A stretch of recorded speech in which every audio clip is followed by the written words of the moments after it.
Ebu wewe nimekwambia nisikilize. Nisikilize tena, nisikilize vizuri sana. Naomba ukae ukielewa kwamba mimi pia ni kaka yako. Yaani kama ambavyo unamchukulia Luis vile ambavyo unamuona kwamba ni kaka yako, basi na mimi pia niweke kwenye hilo kundi ya kwamba mimi ni your brother. I'm your brother. Narudia kwa mara ya pili, mimi ni kaka yako. Sio lazima tuzaliwe tumbo moja, sio lazima tuwe ndugu, lakini mimi unatakiwa unichukulie kama kaka yako. Sihitaji uendelee na huu ujinga. Please, nimekwambia. Na endapo ukiendelea, basi jua tu kabisa kwamba sita kumweleza mama yako kwa hiki ambacho nakifanya.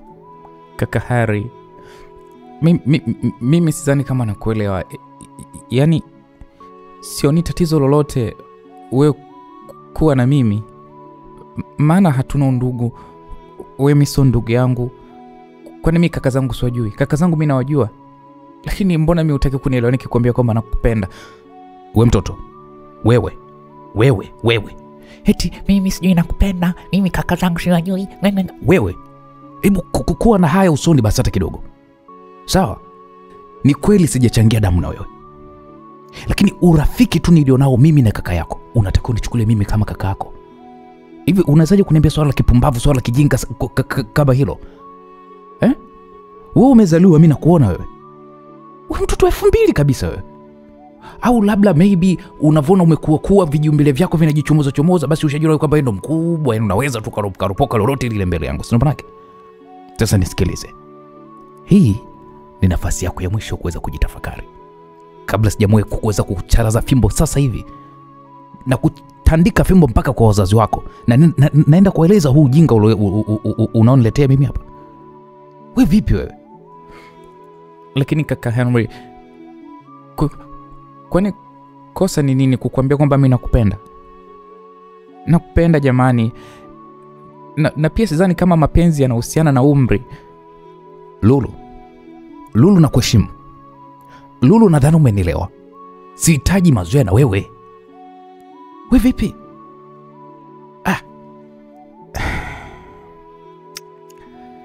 Aliniambia hivyo na kisha kanikatia simu. Niliumia sana. Kwa sababu yalikuwa ni mazungumzo mafupi kati yangu mimi na rafiki wa kakaangu anaitwa Harry. Kiukweli mimi nampenda sana huyu kaka nye. Na nimeshindwa kukaa kimya nisimwambie. Nimeshindwa. Ila imekuwa unajua bonge moja la tatizo kujaribu kujificha. Mimi nimeshindwa, nimeamua kumweka wazi. Lakini tatizo majibu yake sasa. Mara sijui wewe mimi nichukulie kama kakaangu, mara sijui mimi rafiki wa kakaako, mara sijui mtoto mdogo. Chance. Wakati mimi niko form 3, yeye yuko form 6. Jamani. Wakati mimi niko form 3, yeye alikuwa yuko form 6. Eti jamani, hata nyinyi mnisaidie. Sasa ndo ana ukubwa gani hapo? Yaani kuna yuko mpaka kuniambia sijui hivi na hivi, wewe mtoto 2000. Yaani kanaona kama mimi mdogo sana. Aende zake. Lakini ilikuwa ni mara ya 4. Namwambia kwamba mimi nampenda kaka Harry, lakini kwanza simuiti kaka. Mimi kaka sina hata ndugu naye. Kisa tu ana urafiki na kaka yangu basi namheshimu na yeye anamuita kaka Harry, anajikuta sijui nani. Hii hapa mimi ilikuwa ni mara ya 4 kumwambia nampenda, lakini bado hataki, yani alikuwa hataki kabisa kuweza kunielewa. Nyie si mnasemaga wanaume ni warahisi kuweza kukubali pindi wanapotongozwa. Jamani, huyu kaka nyie, Mungu jamani nyie. Mimi kila nikimwambia nampenda alikuwa tu ananikatisha, anasema tu jamani. Unajua ilikuwa nafikia sije mpaka ananitishia, anasema kwamba wewe nitakuja kwenu sijui na nini kukusemelea kwa kakako kwa kabwege. Vijana wengine bwana. Sasa wazazi wangu, unajua mimi wazazi wangu walikuwa ni wakali mno. Kwa hiyo nikawaza hii kesi ikiwafikia wazazi wangu hii itakuwaje? Itakuwa ni balaa. Kwanza kabisa mimi naitwa Lulu, msikilizaji. Wazazi wangu wana watoto hao 4. Wa kwanza dada yetu anaitwa Luiza, lakini pia tuna kaka yetu anaitwa Luis. Kisha mimi hapa pamoja na mwenzangu anaitwa Luki. Sisi familia yetu ni majina ya Elo. Kwa sababu dada yetu anaitwa Luiza, kaka yetu anaitwa Luis, mimi naitwa Lulu, mwenzangu ananifuatia anaitwa Luki. Mimi na Luki tulikuwa ni mapacha. Mimi ndo Doto, lakini brazangu Luki alikuwa yeye ni Mkulwa. Kakangu Luis ndo alikuwaga na urafiki na huyu huyu Hari ambaye mimi nampenda. Alikuwa ni rafiki yake mkubwa sana. Unajua ilifikia stage wakawa kama ndugu sasa. Yani kakaangu mimi, kakaangu Louis pamoja na huyo rafiki yake Hari walikuwa ni marafiki, ni mpaka kama ndugu. Mnajua ule rafiki wa ndugu ule? Yeah. Alikuwa ni rafiki yake mkubwa sana. Na nakumbuka walianza urafiki wao tangia wakiwa wako wadogo mno mpaka kufikia stage wanajitambua. Lakini mimi kwa upande wangu sikuona kama hilo ni tatizo, kwa kuwa mahusiano haya sina undugu naye hata chembe. Ila ndio hivyo, Hari alikuwa nitaki. Nikaona sawa bana, itafahamika tu mbele ya safari. Sasa bana, muda mimi nilikuwa niko zangu chumbani kwangu, nikasikia pale pachangu ananigongea hodi. Nikamwambia ingia. Nilimpa ruhusa kweli, aliingia. Akaniambia sister, hebu naomba ile Timberland lako ulionunua mwaka mpya, nataka niende kuzunguka kidogo. Nikamwambia okay, tafuta huko kwenye kabati. Mimi sitaki bwana kushika vitu vyako bwana, hebu nitolee. Nikamwambia unanisumbua ujue hilo. Mimi na mawazo yangu sasa hivi. Mawazo gani tena? Nye. Pachangu aliponiambia mawazo gani, mimi nikamwambia bwana kuna kaka mimi nampenda. Yaani hivyo nimemzimikia kichizi. Sasa kaka Luke akaniambia kumbuka mimi ni kakako. Na sitaki kuniambia masuala yako ya kijinga, masuala ya mapenzi. Nikamwambia kwa bro, mimi ni mjinga au ni vipi? Mbona mimi unanishirikisha kwenye mambo yako? Hata kama ukigombana na demu wako huko, mimi ndo naikuombea msamaha. Kwa mimi nisikushirikishe mambo yangu. Sasa bro wangu Luke akaniambia huyu pacha mwenzangu akaniambia unajua nini sister? Mimi siwezi kukusupport wewe. Wewe ni wa kike, sipendi upotee kiukweli. Nikasema okay poa, yaishe. Timba hilo hapo nenda. Kwanza hata nilimrushia tu Timberland yenyewe, aliondoka pale. Timberland ni aina ya nguo, inakuwa ina mifuko miguuni. Mimi na bro wangu Luke huwa mara nyingi tunavaliana nguo. Sio tena mapacha. Hizi nguo za kiume, ma t-shirt, mimi ndo napendaga sana. Kwa unanuaga sana, kwa hiyo mara nyingi anapendaga kuniibia kuchukua kuvaa. Kasoro tu magauni ndo gavagi. Sketi ya vagi na blouse ndo hivyo. Lakini zile nguo ambazo nilikuwa nanunua zenye asili za kiumeume, mara nyingi alikuwa anachukua. Naye alikuwa anajisikia raha tu. Na hata mimi pia nilikuwa najisikia raha kusema kweli. Nilimgia basi ile Timberland akaondoka. Kwa nilibaki pale, lakini ilikuwa na mawazo mengi sana. Sijui ninafanyaje, yani sijui nafanyaje. Baadaye usiku akanitumia message. Dogo, nikamwambia unasemaje? Mbona kama vile umenuna? Nikamwambia niambie. Sikia sasa. Nikamwambia useme jamani. Nyumbani nimepika nini? Nikamwambia wale maharage. Usile. Nikamwambia kwa nini?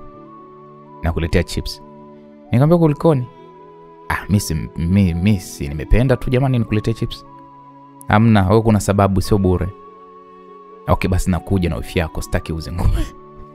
Hapo nilimjua tu bro Luke. Yaani kunibebea tu chips bure, sio kweli. Mimi kaza nikamwambia mimi najua vitu vyako. Kwa hiyo unataka nikufichie ndo unanipoza na chips. Ila mimi nikikwambia kitu changu unaanza kukunishushua. Mimi nasema mimi sitaki kunishirikisha mambo yako bana. Tena ukimleta huyo mwanamke wako hapa nitakusemelea kwa baba. Kwamba wewe unaingiza wasichana huko ndani usiku. Na sijui yani na sikutetei kwa lolote lile.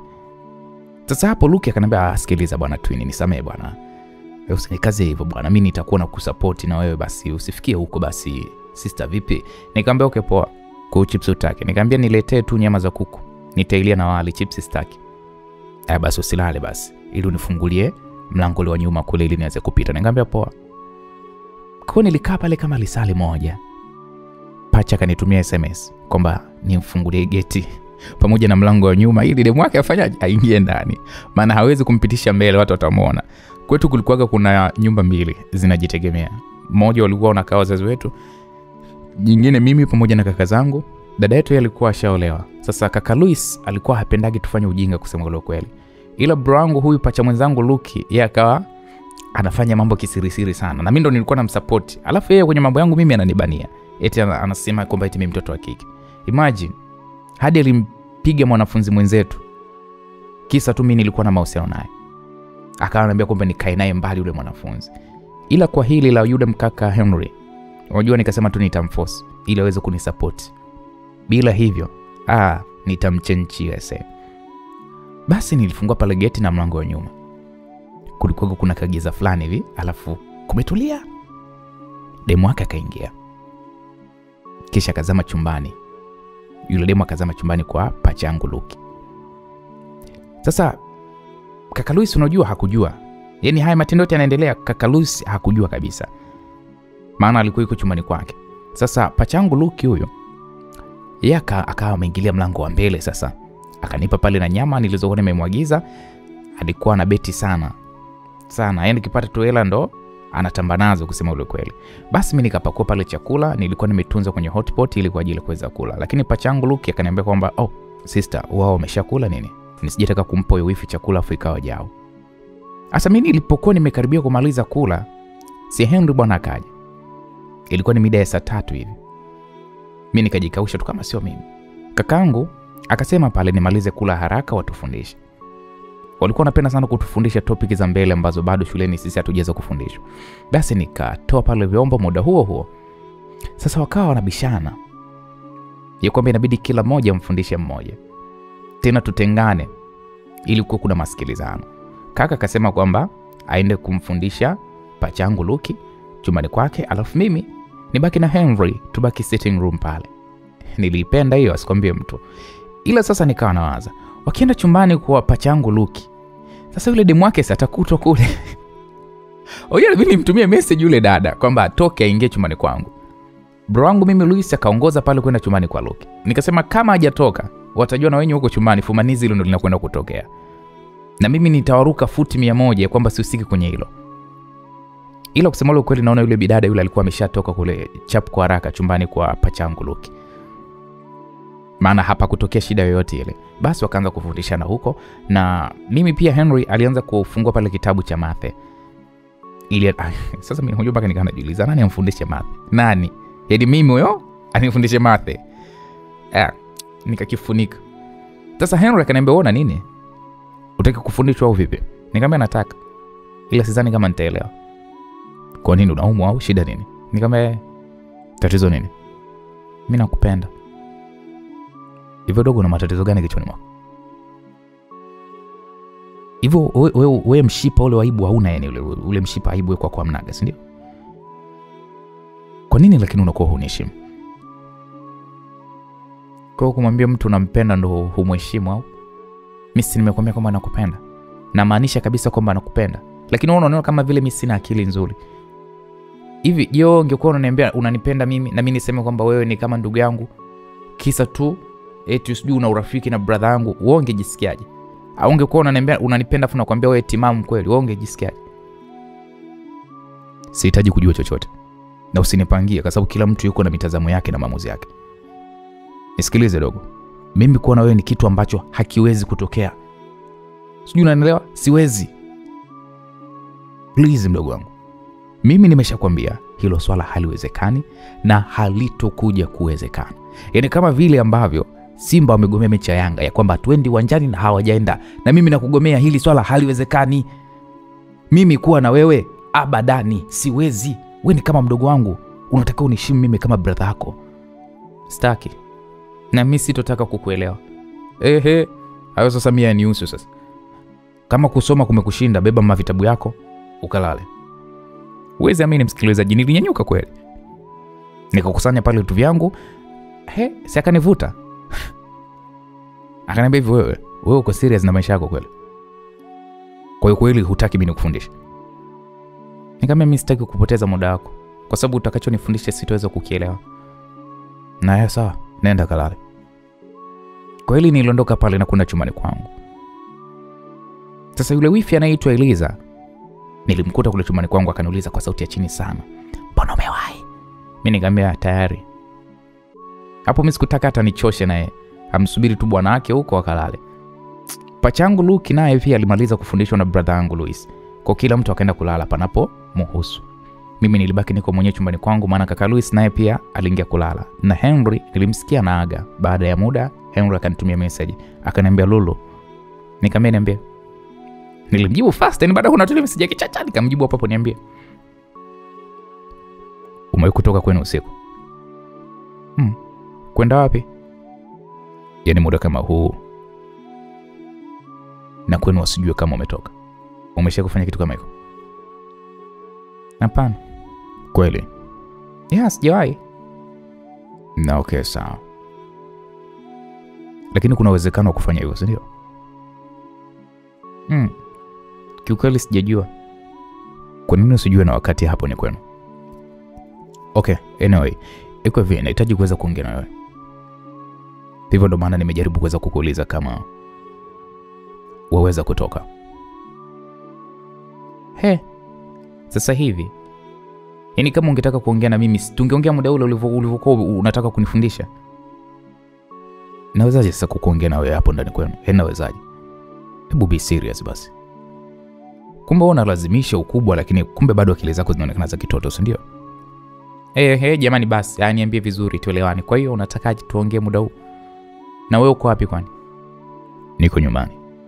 Ila niambie sasa kama waweza kutoka muda huu tuonane. Wewe njoo kwanza wewe mpaka nyumbani kwetu, maana mimi nitatoka geti la nyuma. Ukifika tu niambie, maana naogopa kutoka nje huko nikiwa mwenyewe usiku. Okay, na shida basi nakuja. Kweli nilikaa na baada ya muda akaniambia kwamba amefika.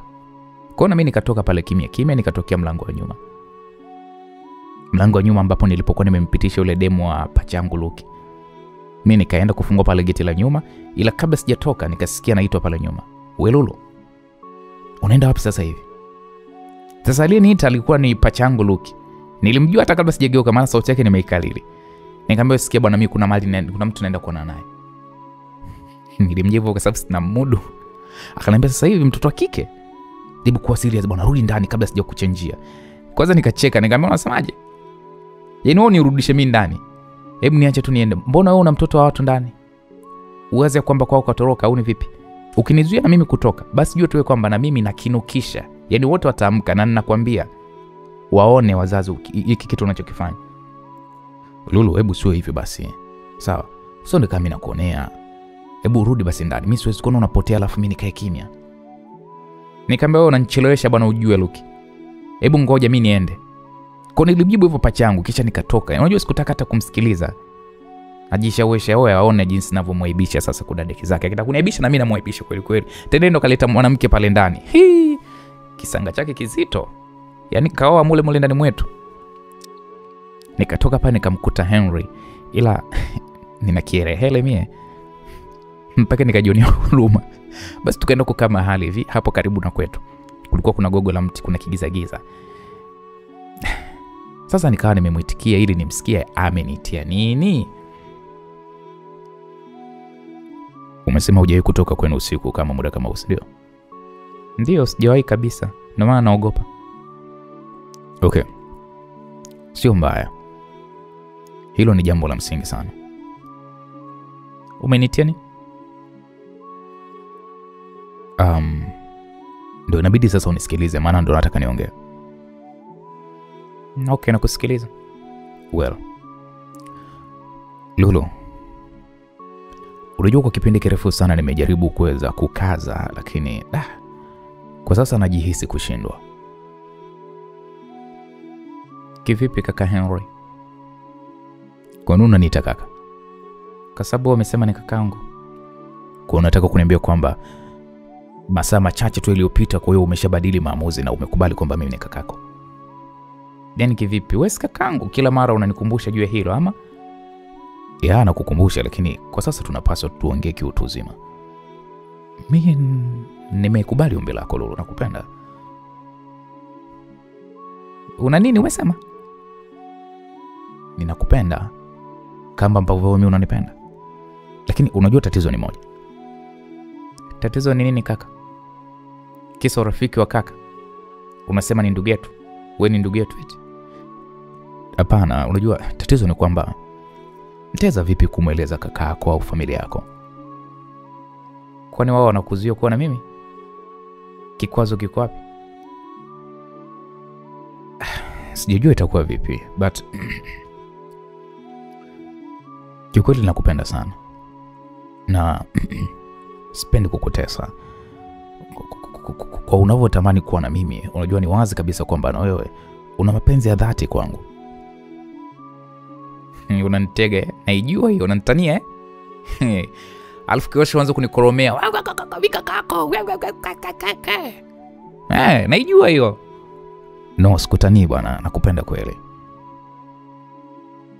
Je, utaweza kutunza upendo wetu? Alafu na iwe siri kwa sasa, maana kaka yako hapendi kabisa wewe uweze kuharibikiwa. Wewe umejuaje kama hapendi? Mara nyingi bro wako huwa anazungumza naye, hivyo nafahamu kila kitu. So kwa upande wangu mimi siwezi kukufanya ujutie, bali nitahakikisha uko salama.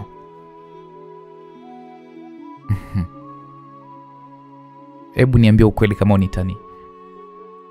Sina sababu ya kufanya hivyo. Unahitaji nikuaminishe? Yeah.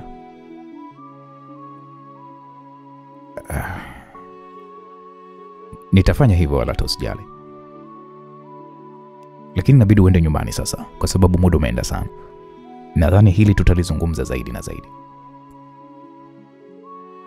Hapana, yani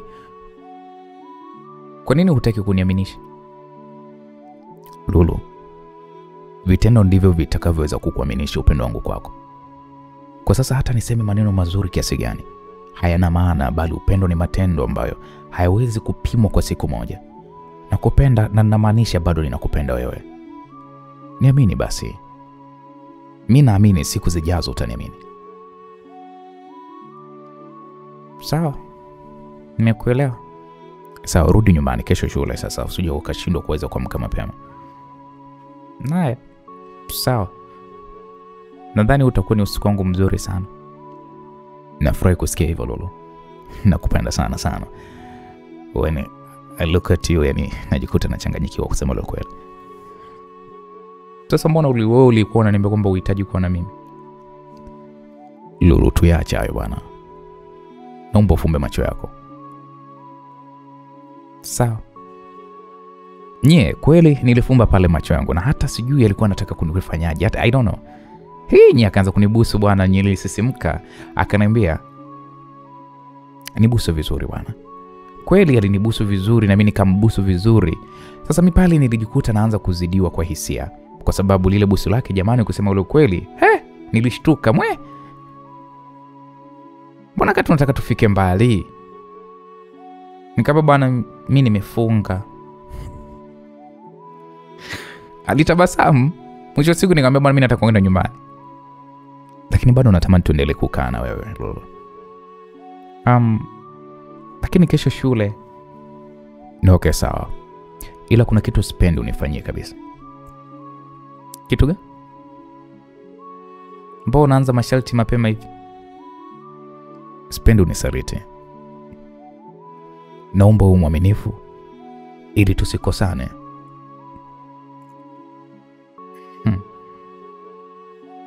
Mimi siwezi kukusaliti kamwe, siwezi. Kweli? Sure, nakwambia. Sawa, tutazungumza kesho. Nikutakia usiku mwema. Nawe pia. Na pia uwe makini usijulikane kuwa ulitoka. Next time sitaweza kukuambia utoke muda kama huu. Sawa, ila mimi kwa ajili yako niko tayari kuweza kutoka. Hata kila siku nitakuwa niko tayari. No. Ni hatari, unajua sipendi ukosane na wazazi wako. Okay, basi vyovyote vile utakavyoona mimi niko tayari. Okay, sawa, bye. Tuliagana bwana, lakini ilikuwa nina furaha nyie mtoto wa mama wawili mie. Mtu nimpendaye kakubali kuwa na mie. Nyie sijui nijibebe. Basi nikaingia ndani kupitia geti lile la nyuma. Ila nilishtuka baada ya kuweza kuingia, nikakutana pale uso kwa uso na pacha mwenzangu Luki. Kumbe alibaki pale nje kunisubiria eti aniulize kwamba nilienda wapi. Mimi hata sikumjibu, nikaondoka zangu, yeye ndo akafunga pale geti. Nilifika chumbani kwangu nyenye nimefurahi vibaya mno, mpaka nikawa najisi kupaa. Nilijitupa kwanza kitandani, nikakumbatia pale mtu, nakumbuka lile kibusu lake nyenye jamani, nilisisimka jamani. Nikaamua nilale sasa, lakini nikasikia simu ina vibrate. Nikaangalia ni nani anayenipigia usiku huu, nikaona pale ni Henry. Bibi niipokea. Ushafika ndani? Ndio nimefika tayari. Hakuna alijua kwamba ulitoka? Hamna. Inapo nilidanganya, sikumwambia kwamba pacha mwenzangu Luki aliniona hata kabla sijatoka. Basi Harry akaniambia, okay, mimi nikutakia usiku mwema cute. Nakupenda sana. Na kwako pia, na mimi pia nakupenda. Okay, kesho basi. Kweli hapo aliweza kukata simu. Mimi sasa nikampigia shoga yangu mmoja hivi anaitwa Scholastica usiku huo, maana najuaga kilio changu cha kumtaka Heroin yeye. Mpaka unaoja nilishangaa kuna nini. Akaniambia wewe Lulu, kuna nini usiku huu? Nikamwambia acha tu mwenzio, yani kesho mimi yani sijui hata isifike haraka yani jamani. Kwa nini? Nikamwambia mwenzio Harry kanikubali. Harry huyu lini hiyo jamani? Nikamwambia usiku wa leo huu. Kipola kijachacha, bibi upo, nimekubaliwa. Sasa hapo Scholar akaniambia ongera, ila kuwa makini basi. Nikamwambia kwa hilo hata usijali, tutazungumza kesho vizuri tukionana. Scholar akaniambia kama nakuona shoga yangu, haya kesho tukikutana tutaongea. Nikamwambia sawa shoga yangu, wala hata usijali, usiku mwema. Nawe pia. Nyie usingizi uligoma jamani.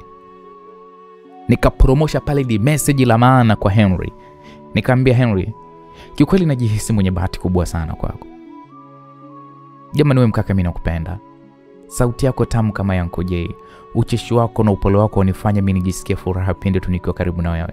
Nakupenda. Naomba usije kanichezea mwenzako. Nakupenda kiukweli. Pia usihisi labda na kuvunjia heshima. Mimi naeleza hisia zangu kwako.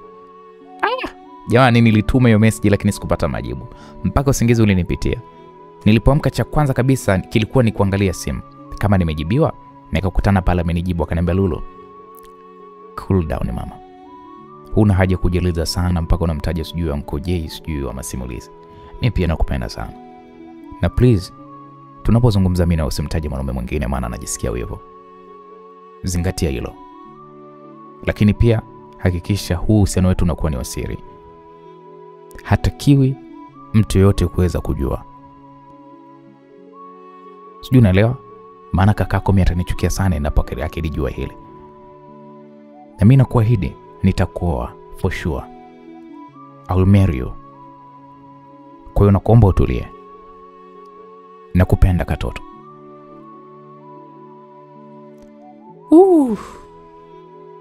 Nilisoma ile message mara mbili. Kumbe naye alikuwa ananipenda. Sasa kumbe alikuwa ananikatalia nini, kwamba kunibipu, kunipima au ni vipi? Niliangalia saa, nikakuta pale ni majira ya saa 11. Nikaamua kwanza nikaoge. Hapo lakini nilikuwa nafikiria nitamjibu nini. Nilioga pale chap nikakuta pale amenitumia pia SMS ya kunitakia asubuhi njema ya masomo mema. Niliamua pale kumpa asante zake. Na kisha nilimtakia asubuhi njema pia. Kwa nilimaliza pale kujiandaa. Muda huo na kaka zangu pia nao walikuwa wameshaamka wote kwa pamoja, kwa tukaenda nyumba wanaolala wazazi ili tuweze kunywa chai kabla kuweza kwenda shule. Maana sisi huwa tulikuwa hatuwezi kupika kusema ule kweli. Tulikuwa tunakuta mama ameshaandaa chai pale, hivyo tunakunywa kisha tunaelekea shule. Nilipofika shule nilianza kumhadithia shoga yangu Scholar upya kabisa kuhusu Henry. Shoga yangu Scholar akaniambia, "Kwa sasa hivi ni Mrs. wa mtu." Nikamwambia ndio hivyo, yani acha tu. Mrs. Harry niko hapa. Ndugu yangu usije kwa pupa kwenye mapenzi, shoga yangu tulie. Kaka yako atakunyosha. Nikasema hilo limeshazingatiwa, hilo upo. Haki zote zimehifadhiwa. Basi masomo pale yaliendelea na baada ya hapo tuliweza kuruhusiwa kurudi nyumbani. Henry hata sikuonana naye kusema ukweli. Na tulipofika nyumbani tulimkuta mama yuko nje tu, tukamsalimia pale kisha tukaenda kubadili nguo na kisha tukaenda kula. Akatuambia kwamba kaka Luis akirudi wote twende, kuna jambo anataka kuweza kuongea na sisi.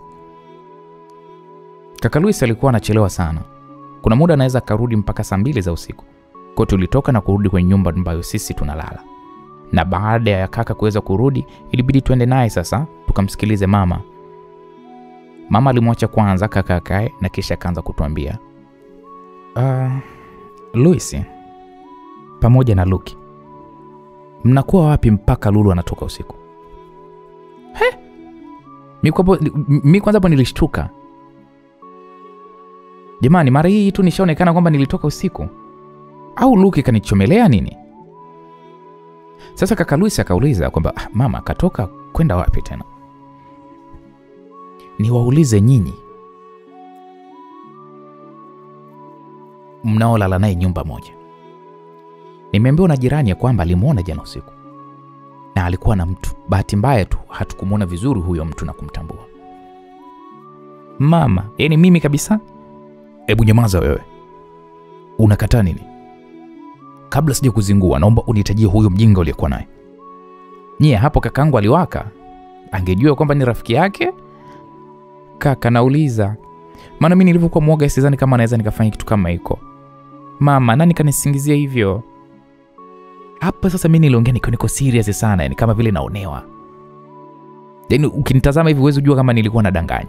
Na muda huo pachangu Luki alikuwa ananiangalia tu kwa jicho fulani vya mbalo, alianza kunitishia. Maana yeye ndo anajua nini kilichotokea. Alafu hapo nakataa mbele yake, kwa pachangu Luki anaona na anajua mchezo mzima. Kaka Luis akasema, "Issue sio wewe ni Moga. Tunachokiongelea hapa ni wewe jana ulitoka. Hivyo jibu maswali ambayo unaulizwa kwamba ulikwenda wapi usiku." Nikasema, "Kaka, mimi sijaenda popote." "Kaka, mimi sijaenda popote mimi jana usiku. Mlipomaliza tu pale kutufundisha, mimi nikaingia kulala." "Mama, hebu tuambie vizuri, huyo jirani alisema kwamba alimuona anaelekea wapi?" "Alimuona ndio. Anaagana na huyo mtu na kisha akaingilia geti la kule nyuma." Mama, usio unasikiliza watu. Mimi mbona sijai kutoka usiku? Wakati mimi najitetea, pacha mwenzangu alianza pale kucheka mpaka nilianza kuogopa. Kwamba hapa issue shanuka sasa. Sasa mama akasema, "Wewe nao unacheka nini? Kinachokuchekesha ni nini?" Pachangu Luki akasema, "Hamna mama, yani mimi siamini tu kwamba siku hizi mama unasikiliza maneno ya watu." Yani Lulu kwa uoga wake huyu hawezi hata kutoka usiku. Usiku mnene hawezi. Saa 3 tu kutoka kibalazani peke yake hawezi. Ndo atoke hiyo, atoke hadi nje kweli mama. Sio kwamba labda namtetea kwa sababu pacha mwenzangu, ila ukweli ni kwamba hawezi kutoka nje usiku. Na pia mimi niseme tu, tutaanza kuwa makini, kama kweli katoka tutajua tu. Sawa, mimi nawategemea nyinyi kaka zake. Kama nyinyi mtashindwa, nitamhamisha aanze kulala huku, halafu nione sasa atatokea mlango gani. Sawa mama, sisi tutakuwa tuko makini kumlinda sister yetu. Sawa. Lakini naomba sana nyinyi ndio mwe walinzi. Maana Dennis yule mlinzi wetu amefiwa na mamake ameondoka mchana wa leo. Angeweza kulisimamia hili. Pole yake jamani. Hapo tulisikitika kusikia kwamba mlinzi wetu wa getini amefiwa na mamake mzazi. Na hatukuwepo kwa muda huo hapo nyumbani, kusema ukweli bado tungejua. Basi mimi nilimwona nitoke, maana simu yangu ilikuwa ina vibrate kuashiria kwamba kuna messages zilikuwa zinaingia. Kwa nikaondoka nikaenda chumbani kwangu. Niliruta pale SMS nyingi tu za Harry akiniuliza hali yangu na kuniambia kwamba amenimiss. Usiku wa leo pia anahitaji kuweza kuonana na mimi. Angejua mwenzio huko tayari nishapata kesi. Ila siwezi kumwambia, maana mimi nataka kuweza kuonana naye. Liwalo naliwe tu. Nitatoka tu kivyo vyote vile.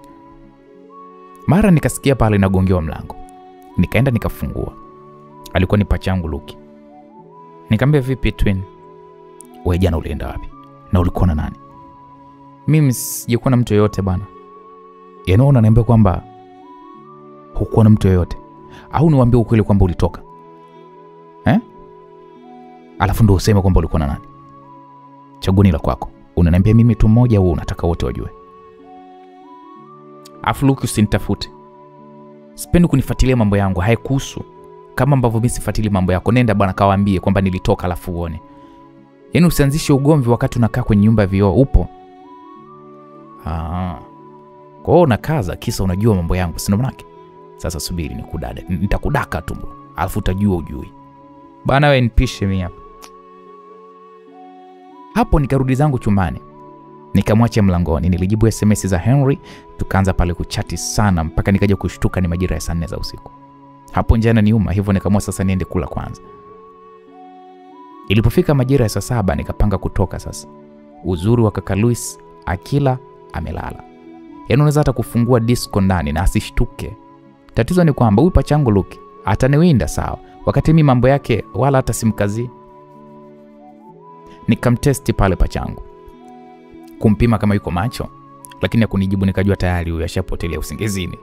Nitoke tu maana Henry ananisubiri. Kwa nikatoka pale mpaka nje. Nilitumia geti la mbele. Maana huyo jirani aliyokuwa ameniona na Henry sijui ni nani kusema ukweli. Kwa nikabadili tu njia.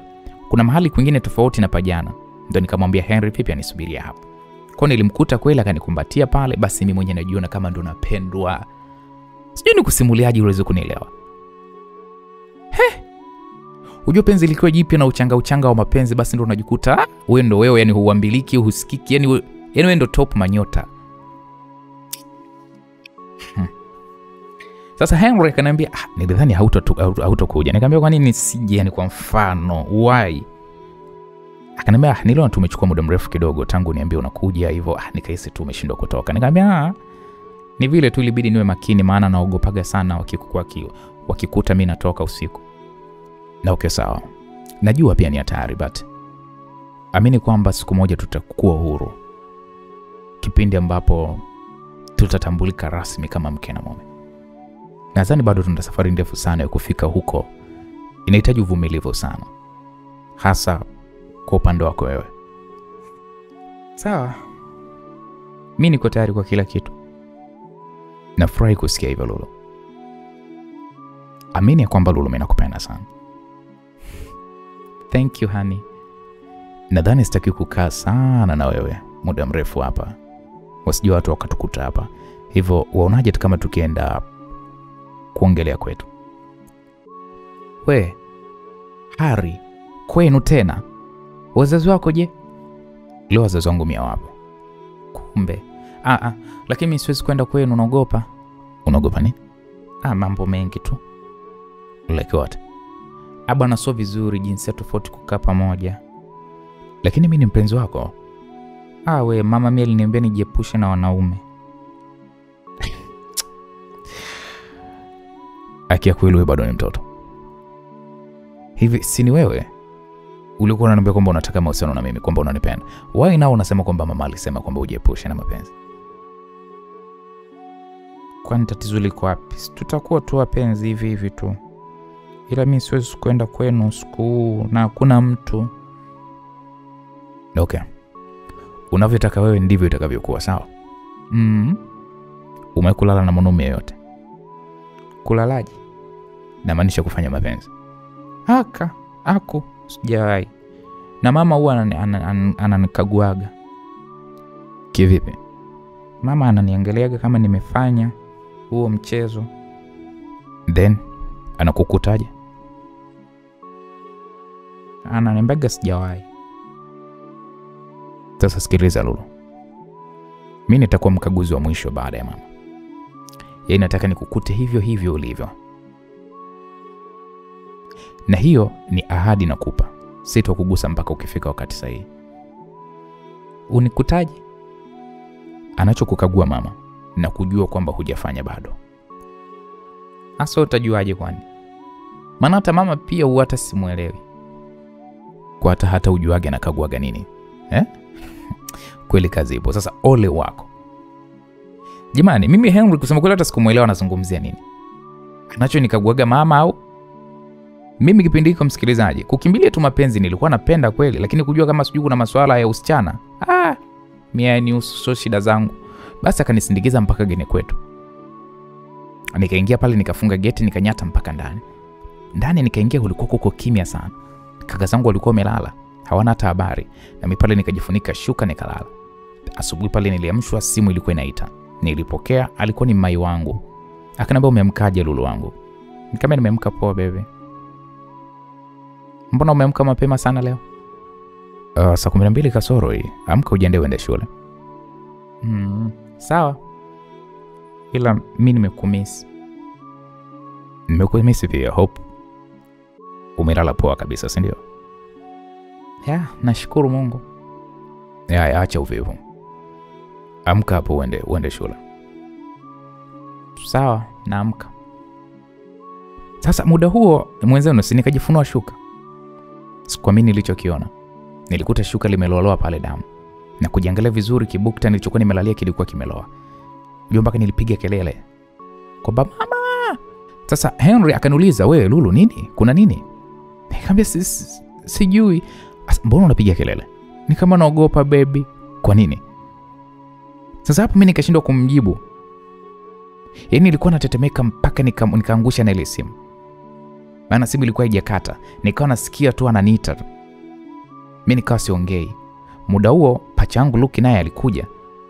Akanigongia pale mlango akaniuliza nini shida sister. Sasa nikawa naogopa kumfungulia mlango. Nikamtumia SMS rafiki yangu kumwambia bwana kuna 1 2 3 kimenitokea asubuhi hiyo. Akaniambia utakuwa umevunja ungo, mwambie mamako. Mimi naogopa kwa kweli nyenye kumuita mama. Kumwambia tu kuna 1 2 3. Muda huo sasa bado Luki alikuwa ananiambia kwamba nimfungulie tena.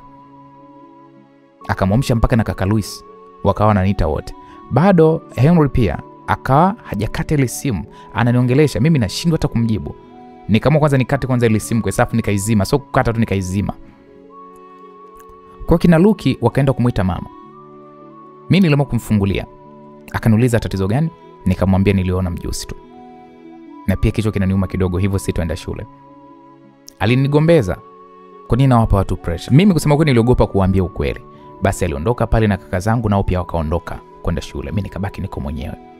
Nilifua shuka na nguo nikabadili kisha nikavaa zingine. Baada ya muda mfupi nilikuta tena nimeloa damu. Yaani kuanzia nguo za ndani mpaka ya nje. Jamani, kutwa nzima nilikuwa nabadili nguo. Kumwambia mama naogopa. Kwa hapo sasa nikawa najipa moyo kwamba okay, hii damu itafanya jitakata tu. Ila kuna muda nikawa naogopa nisije nikaishiwa damu. Niliwasha simu, SMS za Henry ziliingia nyingi akiwa ananiuliza shida nini. Mpaka ilipofika usiku sikusema chochote. Nilikuwa nakwepa kukaa na mama kwa muda mrefu na ndipo saa 1 usiku Harry alinipigia simu. Akaniambia Mailu, una tatizo gani? Mbona umenipa wasiwasi kutwa nzima mpaka imenibidi sasa nimuulize pacha wako shida nini? Nikamwambia umemuuliza nini? Nimemwambia kuna past paper uliniomba na ukasema utazifuata darasani kwetu ila hujaja. Na akaniambia kwamba leo wewe hujaja, ulisema kwamba kichwa kinakuuma, so hebu niambie please Lulu, nini tatizo? Nataka nijue. Hapo nikamwambia baby mimi naogopa. Unaogopa nini? Nini ambacho kinakutisha Lulu? Baby, muda ule mimi naongea na wewe nilijikuta nimeloa damu. Shuka mpaka nguo, yani ukuchi. Uliumia au nini? Hapana. Umeingia period. Pole Lulu wangu. Period ndo ni? Lulu kwani hujui maana period? Au niseme basi hedhi, yani siku zako? Kama nasikiaga. Kwani hujawahi kutokewa na hiko kitu? Sijawahi. Pole mpenzi wangu, basi itakuwa ndo umevunja ungo. Unapaswa umwambie mama. Naogopa. Nitaanzaje kumwambia mama? Calm down, sio kitu kibaya. Ni jambo jema tu, please wewe mwambie mama. Tena sasa hivi alafu mimi nitakuletea zawadi mpenzi wangu, sawa? So unajua nakupenda sana. Hebu usipuuze, naomba umwambie mama hilo jambo. Unajua nilimshangaa, mbona analazimisha sana mimi nimwambie mama? Jamani, kama yeye ndo anaijua dawa, kwa nini asiniambie tu mimi nikameza dawa damu ikaacha kukata? Kwanza hapo Henry akaniuliza umejistirije? Hapo nikamwambia jinsi ambavyo nabadilisha nguo. Unajua alinicheka.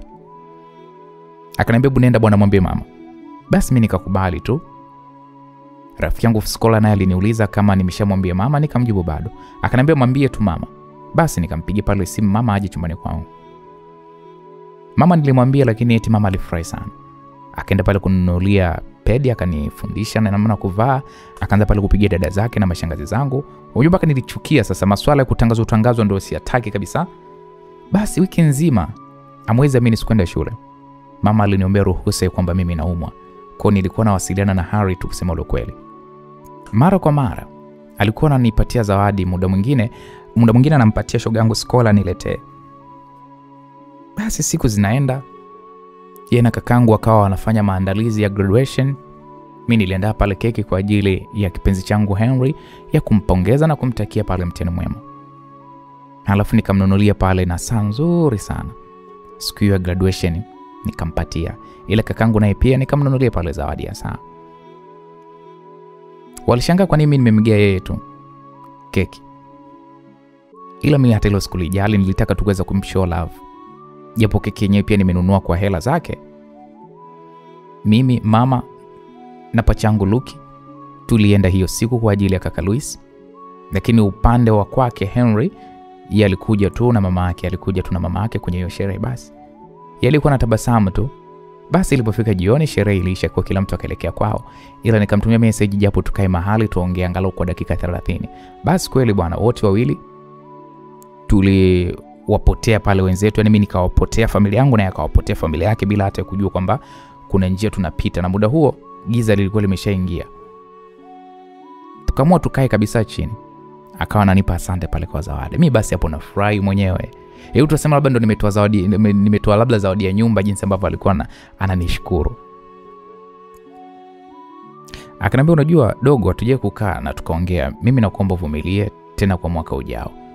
Maana hutoniona kabisa hapa shuleni. Nakuomba weka juhudi kwenye masomo sawa mwanamke wangu. Nikamwambia sawa, ila mimi nitakumisi sana. Naomba wewe unakuja basi nyumbani mara kwa mara na pia uwe karibu na mimi kwa kipindi hiki. Na okay, sawa. Nitafanya hivyo kwa ajili yako. Sawa, lakini zawadi umezipenda? Ya, ni nzuri sana. Keki pia ni tamu, nashukuru mama. Usishukuru sana, najisikia aibu. Acha zako bana. Then tuende basi nyumbani. Basi tukae japo kidogo. No, hapa kwa sasa sio sehemu nzuri kabisa maeneo haya. Maeneo haya hayana makazi ya watu wengi. Tulivyokaa imetosha. Naomba tuende pia nyumbani. Watakuwa na wasiwasi sana. Naomba tuende na kuomba. Baby unajua kwamba hatuwezi kupata nafasi nyingine ya kukaa hivi. Najua, but tuende na kuomba mpenzi, na kuomba mno. Harry alisema kisha akanyanyuka. Nikamwambia mimi sitaki. Unataka nini sasa mamangu? Ujue sio pazuri huko. Tukae japo kidogo tunakisha tutaondoka. No, okay. Haina shida. Kwa pale tuliendelea kukaa. Mimi kwa muda huo simu yangu nilizima kwanza. Ila Henry yeye alikuwa anapigiwa sana na brother pamoja na mama yake, lakini hakuwa anapokea.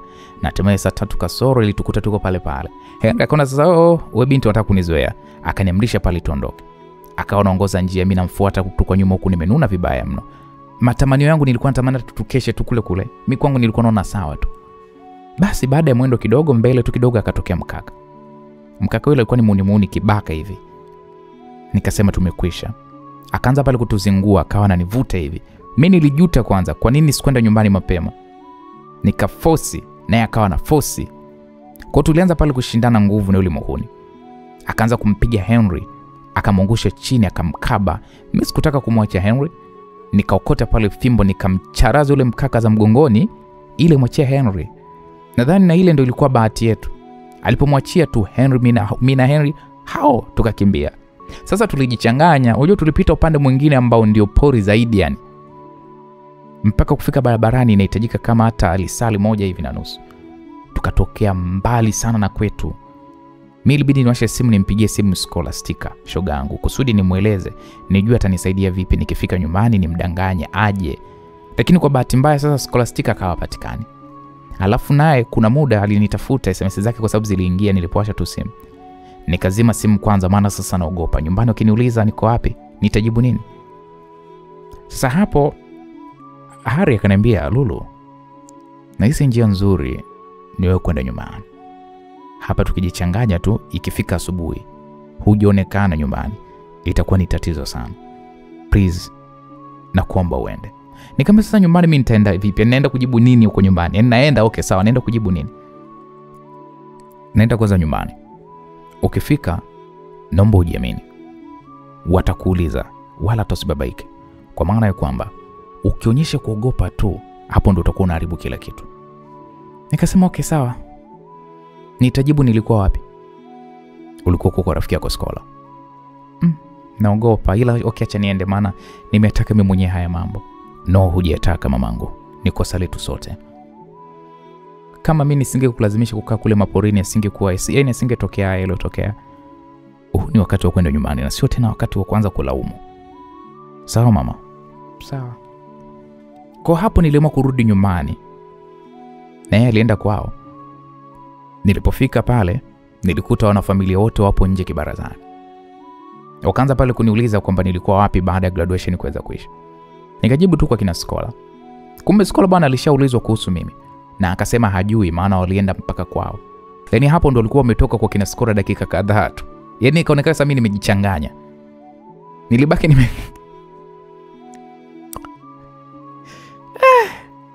Kaka Lucy unajua alinivuta mpaka nje.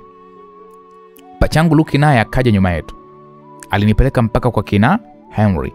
Akagonga pale hodi. Akatoka mama yake.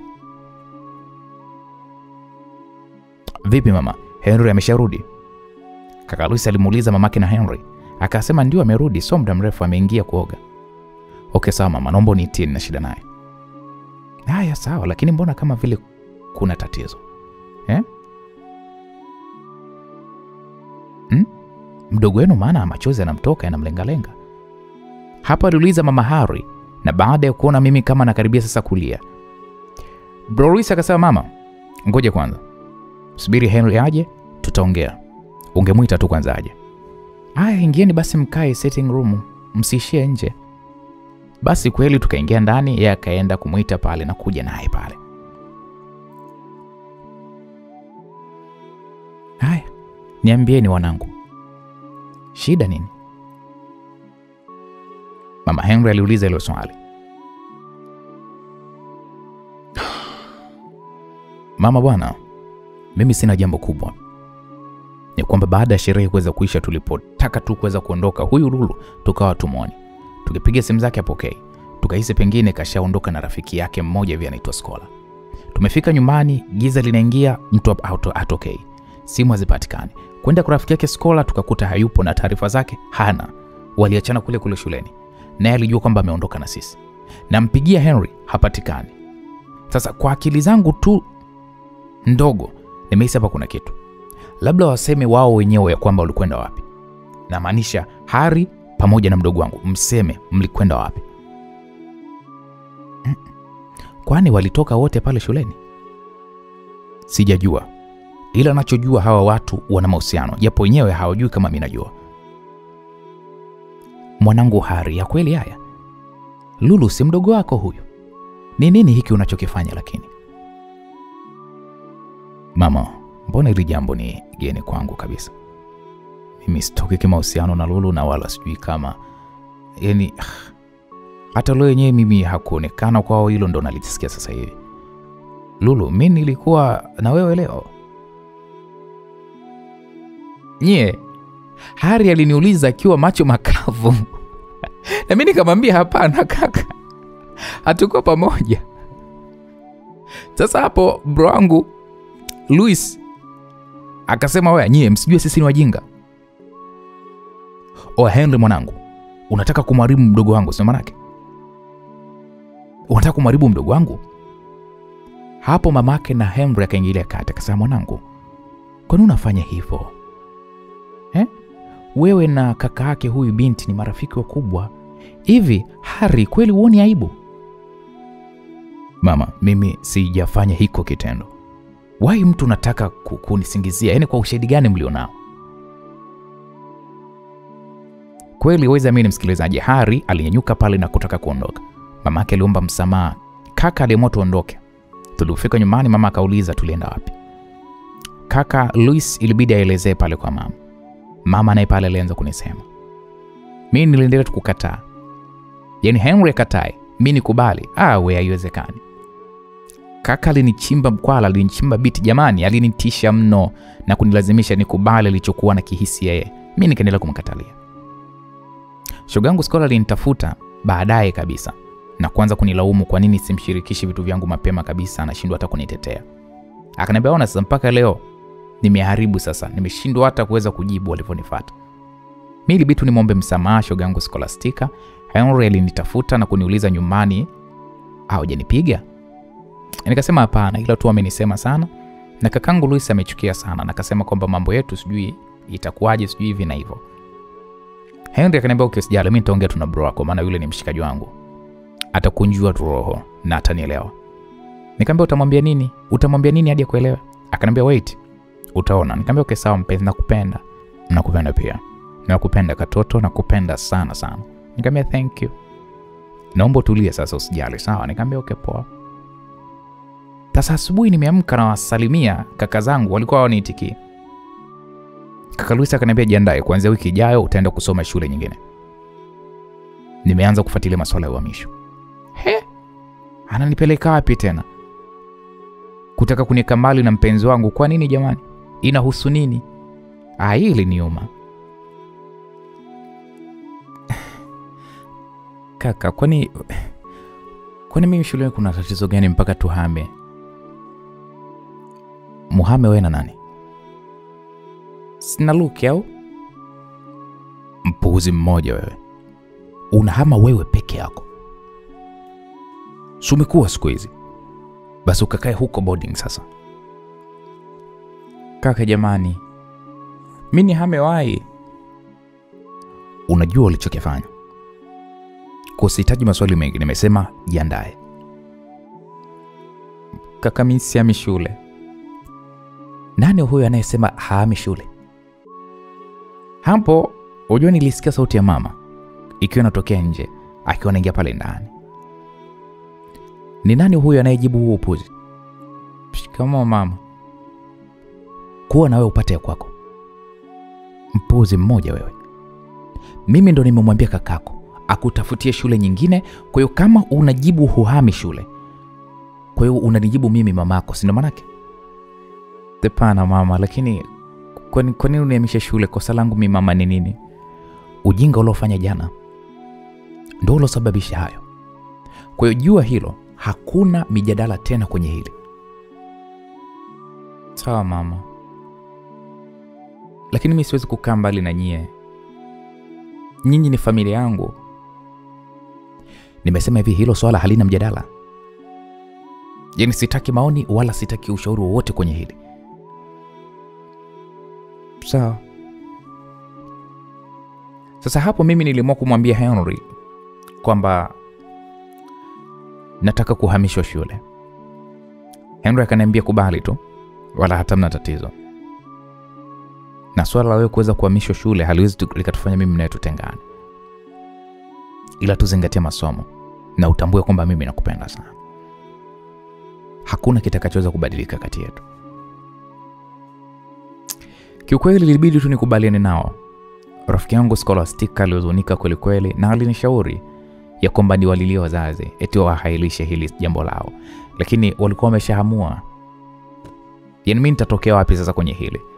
Na Henry naye alisema kwamba niende tu. Okay. Alafu wezi amini, kaka Luis alimnunia rafiki yake Henry. Sijui kajuaje tuna date. I don't know. Alafu kwani kuna tatizo gani jamani, wakati hata hakuna kibaki kilichoweza kutokea? Kula wangu naye hata kunitetea hakuna. Wakati mimi kwake nilikuwa namsaidia kiroho safi kabisa.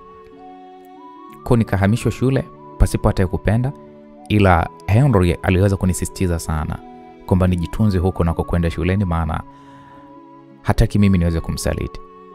Na ni kitu ambacho alikuwa ameniomba tangu mwanzo kabisa wakati tunaanza mahusiano. Mimi nilimwahidi kwamba siwezi kumfanyia usaliti. Kwa nikahamia sasa shule nyingine. Siku nimeingia tu darasani kwa mara ya kwanza, nilikuwa najisikia hovyo sana. Ile siku kumbe nilikuwa niko period. Sasa tumbo lilikuwa linaniuma hatari. Kwa nikajilalia zangu tu kwenye dawati. Akaingia pale madam mwingine, wakainuka pale kusalimia. Kwamba education is the better of key bright future. Good morning madam. Na hivi akasema good morning class. How are you? We are fine madam. Okay. May sit down. Thank you madam. Hivi na hivi. Madam bala akaanza kuongea. Hivi na hivi, unajua hata Kiingereza. Na yule madam alikuwa anapendelea sana kuongea. Mimi namsikia tu. Siku hiyo kwanza kuwepo shuleni kusema ukweli, wala haikuwa siku ambayo mimi kwangu nilifurahia. Maana nilikuwa na mawazo yangu kusema ukweli. Kukutana na watu wapya kulinikosesha kabisa amani. Kwanza sina rafiki, sina ndugu hapa. Siku hii wakati anaingia Madam T darasani, kwa muda wote huo watu wanasalimia, anatoa maelekezo kule ya kuchagua sijui viongozi wa madarasa nini. Mimi nilikuwa nimelaza tu kichwa changu kwenye meza. Yaani kana kwamba nilikuwa sielewi lolote ile ambalo linaendelea. Kiukweli nilikuwa nimetawaliwa na mawazo kwamba nawezaje kuzuia haya mazingira mapya mimi. Sasa madam alikuja mpaka pale kwenye dawati langu. Akanishika begani, akaniambia wewe unaumwa? Akaniambia hapana. Kwa nini umelala hapa na muda wote mimi naongea? Wewe ni mgeni hapa eh? Ndio madam. huwa sipendi utovu wa nidhamu kwenye kipindi changu kabisa kabisa. Pale alinipa adhabu nisimame mbele ya darasa, huwezi amini. Wanafunzi walianza pale kuangua kicheko. Walinicheka mpaka nilianza kujisikia vibaya, afu imagine nilikuwa ni mgeni.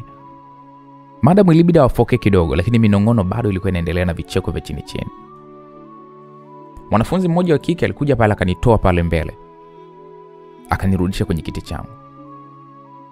Madam akamuuliza, nani kakupa ruhusa ya kuweza kumtoa huyu pale mbele? Yule mwanafunzi akasema, madam, sijapenda, huyu binti alikuwa anachekwa pale mbele na nina hakika alikuwa anajisikia vibaya mno.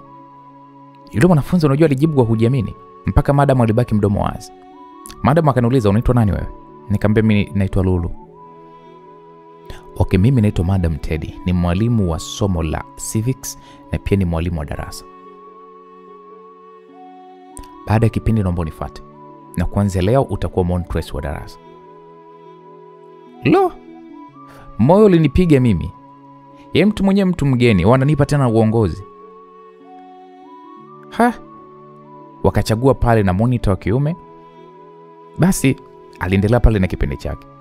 Yule mwanafunzi alinitoa pale mbele akasema kwamba yeye anaitwa Dorcas, na kama sitojali naweza kuwa na urafiki naye.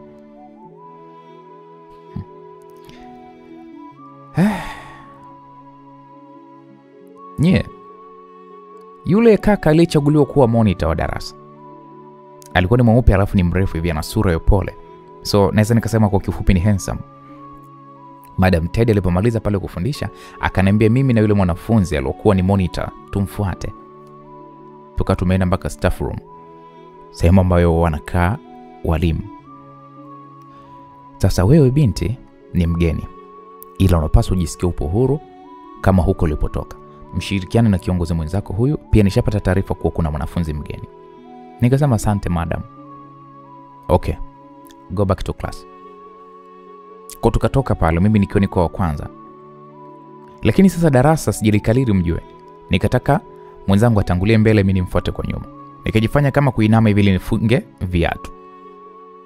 Bana kamba ilikuwa imeshafunguka kidogo, japo haikuwa na ulazima wa mimi nipate kufanyaje kuifunga. Lakini mwenzangu naye akasimama kuningoja. Nikafunga pale, nikajifanya kama vile nataka kuendelea kwenda. Lakini yule mkaka akanisemesha.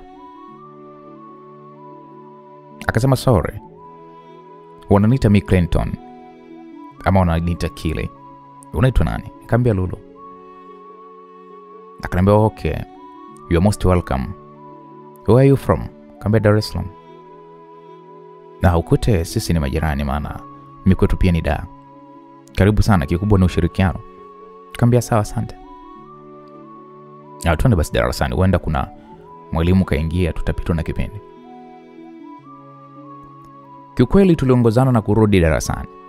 Baadaye Dorcas aliweza kunifuata na kunitembeza maeneo ya shule na kunielekeza pale vitu mbalimbali. Kusema ule kweli nilimshukuru sana, kwanza maana alinisaidia pakubwa mno. Nilianza pale kuzoea mdogo pale shule. Mdogo nilianza kuzoea. Ilifika kama mwezi. Kiukweli nilikuwa nina juhudi sana, nilikuwa najitahidi sana. Maana sina kingine kilichoweza kunileta hapo kusema ule kweli. Kili kwa akawa naye amenizoea hivi kiasi. Yaani na hii ni kutokana na muda mwingi lazima kwamba niongee naye. Na tulikuwa tunapeana maagizo, maana sisi viongozi wa darasa. Kwa kuna kali kauzoea fulani kalikuwepo baina yangu mimi na yeye. Akawa ananiita admire. Ilibidi nimuulize kwa nini ananiita hivyo. Akaniambia kwamba etana vutiwa na mimi. Jamani, ila ni mtu ambaye nilikuwa nimemzoea sana alikuwa ni Dorcas tu kusema ule kweli. Maana nilikuwa namfananisha na BFF wangu Scholastica. Walikuwa naendana vitu vingi tu. Ilipofika visiting day, walikuja pale kaka zangu Luis pamoja na pacha wangu Luki. Yaani pacha wangu huyu Luki hakuja kunitembelea bure na nikasema. Alikuja kisirisiri bila kaka Luis kuweza kuona. Akawa amenipa kijibarua. Alafu kwanza sikujua imetoka wapi. Nikaificha, baadaye tukiwa tunajisomea, niko na Dorcas, nikaitoa ile barua kwa ajili ya kuisoma. Nikakutana pale na maandishi yaliyoandikwa kwamba mpenzi wangu, natumai uko salama. Nimeandika barua hii kwa sababu ninakuhitaji sana. Kila siku bila wewe ni kama sehemu ya moyo wangu imetengwa. Nakumbuka nyakati zetu za furaha jinsi ulivyonifanya nijisikie kuwa na thamani na jinsi nilivyoweza kufurahia kila kitu pamoja na wewe. Nimemisi sauti yako mrembo wangu. Kwa jinsi nilivyo, siwezi kulala bila kukusikia. Na kumisi sana kuliko maneno ninavyoweza kuelezea. Kila siku bila wewe ni kama vile dunia yangu haina rangi. Nakumbuka sauti yako na tabasamu lako na jinsi ulivyokuwa ukinifanya nijisikie mwenye furaha. Ninapofikiria uso wako, moyo wangu unajawa na furaha na huzuni kwa pamoja. Nakuhitaji karibu yangu. Nilidhani jambo hili litakuwa ni rahisi kwangu, lakini ni ngumu sana bila uwepo wako. Maana nakukosa sana na ninatamani sana urudi kwenye mikono yangu. Nakutakia kila la heri kwenye masomo yako na ninakupenda sana asali wangu wa moyo. Ni mimi, Hari. Jamani, nilifurahi sana, kumbe ni Hari ananiwaza. Lakini kawezaje kumpa barua Lucky aniletee? Unajua nilishangaa, Dorcas akabadilika. Akakosa kabisa ule uchangamfu. Akaondoka zake. Mimi ilibidi nimfuate nikamuuliza tatizo ni nini Dorcas? Dorcas akanijibu tu kwamba yuko poni muache. Kweli nilimwa kumwacha, kesho yake pia alikuwa ni mnyonge kweli kweli.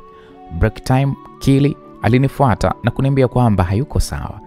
Nikamwambia tatizo nini? Akaniambia eti najisikia tu sipo sawa. Nikamwambia okay. Eti yote haya kwa sababu yako wewe. Nikamwambia what? Mimi nimefanya nini? Admire. Acha tu. Nikamwambia pana niambie. Kama nimekukwaza niweze kujua. Nakupenda Lulu. Nilifahamu, yani nilitamani sana ufahamu hili, lakini nahisi hata kama nikisema ni kazi bure kwa sababu una mpenzi wako. Huyu vipi? Nani kamwambia kama mimi na mpenzi? Kwa hiyo unataka kumkana mpenzi wako? No, siwezi kumkana. Kweli ni naye. Lakini mimi nakupenda Lulu. Nashukuru Kili. Lakini swala hilo haliwezekani kwa sababu mimi na mpenzi tayari. Yaani umenisurprise, wewe umejuaje kama mimi na mpenzi? Na okay poa bwana. Alinijibu tu hivyo Kili. Kengele kama imegonga tukarudi darasani. Unajua nilifikiria aliyemwambia Kili kwamba mimi na mpenzi ni Dorcas. Na kwa nini wanijadili? Nilimwa kumuuliza japo alikuwa kanuna Dorcas. Na Dorcas akasema ni kweli kamwambia. Maana alikuwa anajua kwamba Kili ananipenda na alikuwa tu ana mpango wa kuweza kuniambia hayo. Pia Kili ni ndugu yake. Kwa alivyoona mimi niko in love na mtu mwingine, eti ndo naye ameumia. Nikamwambia Dorcas, mbona hukuwahi kuniambia kama Kili ni ndugu yako? Hilo halina umuhimu sana. Ilo tu muhimu ni kwamba Kili anakupenda sana. Ujue tu hapa shuleni wasichana wengi wanatamani sana kuwa naye. Ila hataki kabisa, lakini tangu uje wewe imekuwa tofauti, anahangaika mno, anashindwa kuvumilia. Yani nikwambie nini sasa rafiki yangu? Yaani mpaka uweze kunielewa nataka mimi nikwambie kitu gani? Nikamwambia nakuelewa vizuri sana Dorcas. Ila tufuateni kile kilichotuleta hapa shuleni. Tubaki kuwa wanafunzi wenza. Mimi nina mtu wangu tayari. Jamani nilimkatalia. Of course Kili ni mkaka mzuri kwa sababu kweli. Lakini mimi nina mzuri zaidi yake. Asije kaninyonga bure, maana mtu mwenyewe alishaniambia nijitunze kwa ajili yake. Dorcas akaniambia okay sawa bwana, mimi nimekuelewa. Nikamwambia okay sawa, nashukuru kwa kunielewa. Naomba basi uwe mchangamfu kama siku zote rafiki yangu. Maana mimi niko mpweke mno na wewe ndio umekuwa mnyonge hivyo. Okay sawa, sorry. Nikamwambia okay asante. Mimi usijali, niko sawa tu kipenzi changu. Nikamwambia nitashukuru kama utakuwa kama ulivyo siku zote. Sawa. Ila limeumia kweli rafiki yangu, maana Kili anakupenda sana. Nikamwambia najua. Ila unajua vitu vikiwa havieleweke. Ndio naelewa. Basi okay, acha tupotezee tu. Basi kutokana na ile barua ya Hari ilivyokuwa imenipa muhaho. Unajua nikawa nataka na mimi naifanya mjibu, lakini sasa sina simu. Ilibidi niende kwa mwalimu kudanganya kwamba nataka kuongea na mzazi. Wakija tena kunitembelea niwaagize niwalete nini? Vitu fulani. Madam akanipa simu bwana. Moja kwa moja mimi nikampiga pale namba ya Hari kwa sababu naijua kutoka kichwani. Akapokea. Hello.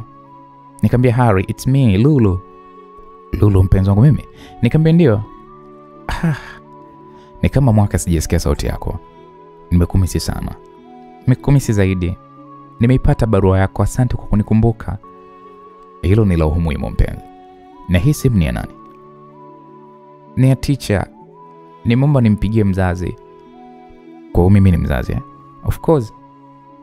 Wewe si daddy wangu jamani ama? Yes, true. Sasa hebu tufanye tunafanyaje sasa, maana siwezi kabisa kuwasiliana na wewe kwa masharti. How baby? Nataka uwe na simu. Lakini baby, huku simu wanakataza. Lakini sawa, sasa ndo nitasema nini? Nitaficha. Je, kisha chaji nitachaji vipi sionekane? Anyway, naomba basi usome. Sipendi ufeli pia, na usiwaze sana kuhusu mimi, maana nipo na nitaendelea kuwepo kwa ajili yako. Sawa, nilikuwa nakusalimia tu. Na pia uliwezaje kumpa barua Luki na akakubali kuileta?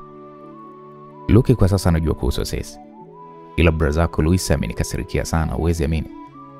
Kwa sasa unajua hata simu zangu hapokei. Jamani, kwa hiyo mimi nimeharibu rafiki wenu? No, wala tosijali. Sawa, mimi narudisha simu ya mwalimu sasa. Okay, bye mpenzi. Naomba usome, tutaonana mwisho muhula. Sawa, asante. Sasa wakati nairudisha hii simu, nilikutana na Dorcas. Dorcas akaniambia eti nilikuwa naongea na nani. Mimi nikamdanganya nilikuwa naongea na mzazi. Kuna vitu nimemwomba niletee, wakija kunitembelea wataniletea, maana navihitaji sana na sina namna ya kuweza kumwambia. Dorcas akasema, basi ungenizima tu mimi au Kili simu tungekupatia. Siku nyingine hata usimsumbue madam, si tunazo. Nikamwambia mnasificha vipi? Na je mnachaje vipi hazionekani? Usitake maelezo mengi, wewe jua tu hivyo shoga yangu. Nikasema no, naomba niambie bana. Maana mwenzako na misi sana kuwa na simu, ila ndo nashindwa kwenye haya mazingira. Tutazungumza zaidi, ila kwa sasa ningependa sana tukasome kwanza. Kaambia okay poa, haina shida.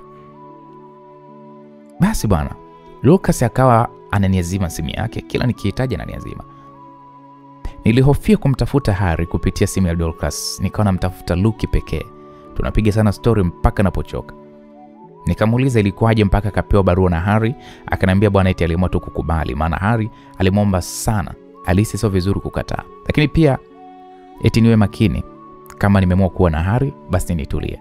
Bado tuna mambo mengi hatujatimiza, na wazazi pia wana matarajio na sisi. Mimi nikamwahidi bro wangu, nikamwahidi mimi mbona nimetulia jamani. Jamani, niliombea shule zifungwe ili nikirudi likizo mbona nitarudi na simu yangu. Kuhusu kuchaji Dorcas alinitoa hofu, hakutokuwa na shida. Kili jamani aliendelea kunibembeleza. Kili aliendelea kunitaka niwe naye. Niliendelea kukataa kwa kweli. Unajua sikuwa radhi kabisa kumsaliti Harry wangu. Na siku ya kufunga shule tukawa tunarejea nyumbani. Tukawa tumekaa siti moja na Kili. Kili alitoa simu yake na akaomba tupige picha. Mimi nikaona okay, hamna shida, picha. Nikapiga tena nyingi tu, tukapiga na Dorcas pia, maana alikuwa yuko siti ya mbele yetu. Nikaandika pale namba zao mahali ili mimi nikifika nitawatafuta. Nilipofika stendi nikakuta pale kaka zangu wananingoja. Niliwakumbatia, tukaongozana kwa ajili ya kwenda nyumbani. Wazazi nao walikuwa wamenimisi mno. Kwanza walifurahi sana kuniona. Walianza pale kuniuliza habari za shule binti yangu hivi na hivi. Baba yeye aliniuliza, nikasema salama. Vipi masomo na mazingira? Ni mazuri? Na rafiki kwako? Nikamwambia hapana baba. Yaani shuleni kwa kwanza kuna joto sana. Hata usiku haupati hata muda wa kuweza kupumzika vizuri. Ila kufundisha, wanafundisha vizuri tu. Unajua mpaka nikajikuta nimeshtuka kwa sababu familia nzima waliguna. Wakawa nasema kwamba analeta tu visingizio. Yaani joto linizuia mimi kusoma, jamani mbona viingiliani? Kwamba nataka tu kupata sababu ya kutoka huko. Kusema ule kweli nilitamani wakubali kuweza kunibadilishia shule yangu, nirudishe shule yangu zamani. Mimi nikawatafuta marafiki zangu akina Dorcas pamoja na Kili, walifurahi sana. Wakataka mpaka tutembeleane. Niliwakubalia kwamba tupange tu siku tutatembeleana. Zilipita siku 2. Niko tu nyumbani, hapo bado sijaonana na Harry. Maana alikuwa kasafiri na alikuwa ameahidi kwamba siku hiyo ndio alikuwa anarudi. Kaka Luis akawa amekuja pale na simu yake na kisha akanipatia. Nikakuta pale ile simu alivyokuwa ananipa ilikuwa iko kwenye upande wa WhatsApp na ilikuwa ipo kwenye inbox ya Harry. Kuna screenshot alikuwa akamtumia na kaandika chini yake pale kwamba ona anachokifanya mdogo wako, hivi ni haki kweli? Hasa mimi nikaangalia zile screenshot ambazo bro wangu Luis alikuwa ametumiwa. Unajua zilikuwa ni picha nilizokuwa nimepiga na kile alikuwa ameposti kwenye mitandao, na caption alikuwa ameandika hey miss, umekuwa kilini mwangu sana na kumisi tayari na kupenda kwa moyo wangu wote my love. Yaani huyu ameposti mitandaoni zile picha afu kaandika mimi my love wake kanimisi sijui nini na nini. Sasa hapo kaka alinigeukia akaniambia huyu ni nani? Na huo ndio upuuzi ulioenda kufanywa kwa shuleni, si ndio? Yaani sisi tumehangaika kukuhamisha usiharibikiwe, unaenda tena kufanya hiko na huko ulipokwenda. Unajua nini tunakuzuia kufanya ujinga? Utaua watoto wa watu wewe mshenzi. Unajua mpaka nikuja nikashtuka kwamba niwaue kivipi? Nikamwambia kaka, mbona sikuelewi? Alafu pia kuhusu huyu mkaka ni mwanafunzi mwenzangu, nimezoeana naye kidogo tu kutokana na vile ambavyo sisi wote ni viongozi wa darasani na hakuna jambo lolote lile. Japo aliwahi kunitongoza na mimi nilimwambia siwezi kuwa naye, kwamba mimi na mtu wangu ambaye ni Harry. Hivi unajisikia unachokiongea wewe? Na pia ulikataa kuhusu Harry wewe. Hivyo ulidhani sisi ni wajinga tuamini maneno yako, si ndio? Sasa utajuana na huyo mpuzi mwenzi wa Harry. Mwambie hivi asiniambie huu upuzi wenu. Nikasema kaka jamani, mimi sina mahusiano kweli na huyu mwanafunzi mwenzangu. Naweza hata nikampigia nimuulize mbele yako hapa. Kelele. Hivi unajua afya yako ikoje wewe? Unajijua vizuri au unazunguka tu hapa? Na unahisi kwamba sisi tunakuonea wivu kwa kwenye mahusiano, sio maana yake? Afya yangu? Mbona mimi siumwi chochote? Kaka, hauko sawa. Wewe unaumwa. Wewe pamoja na mwenzio Luki hampo sawa.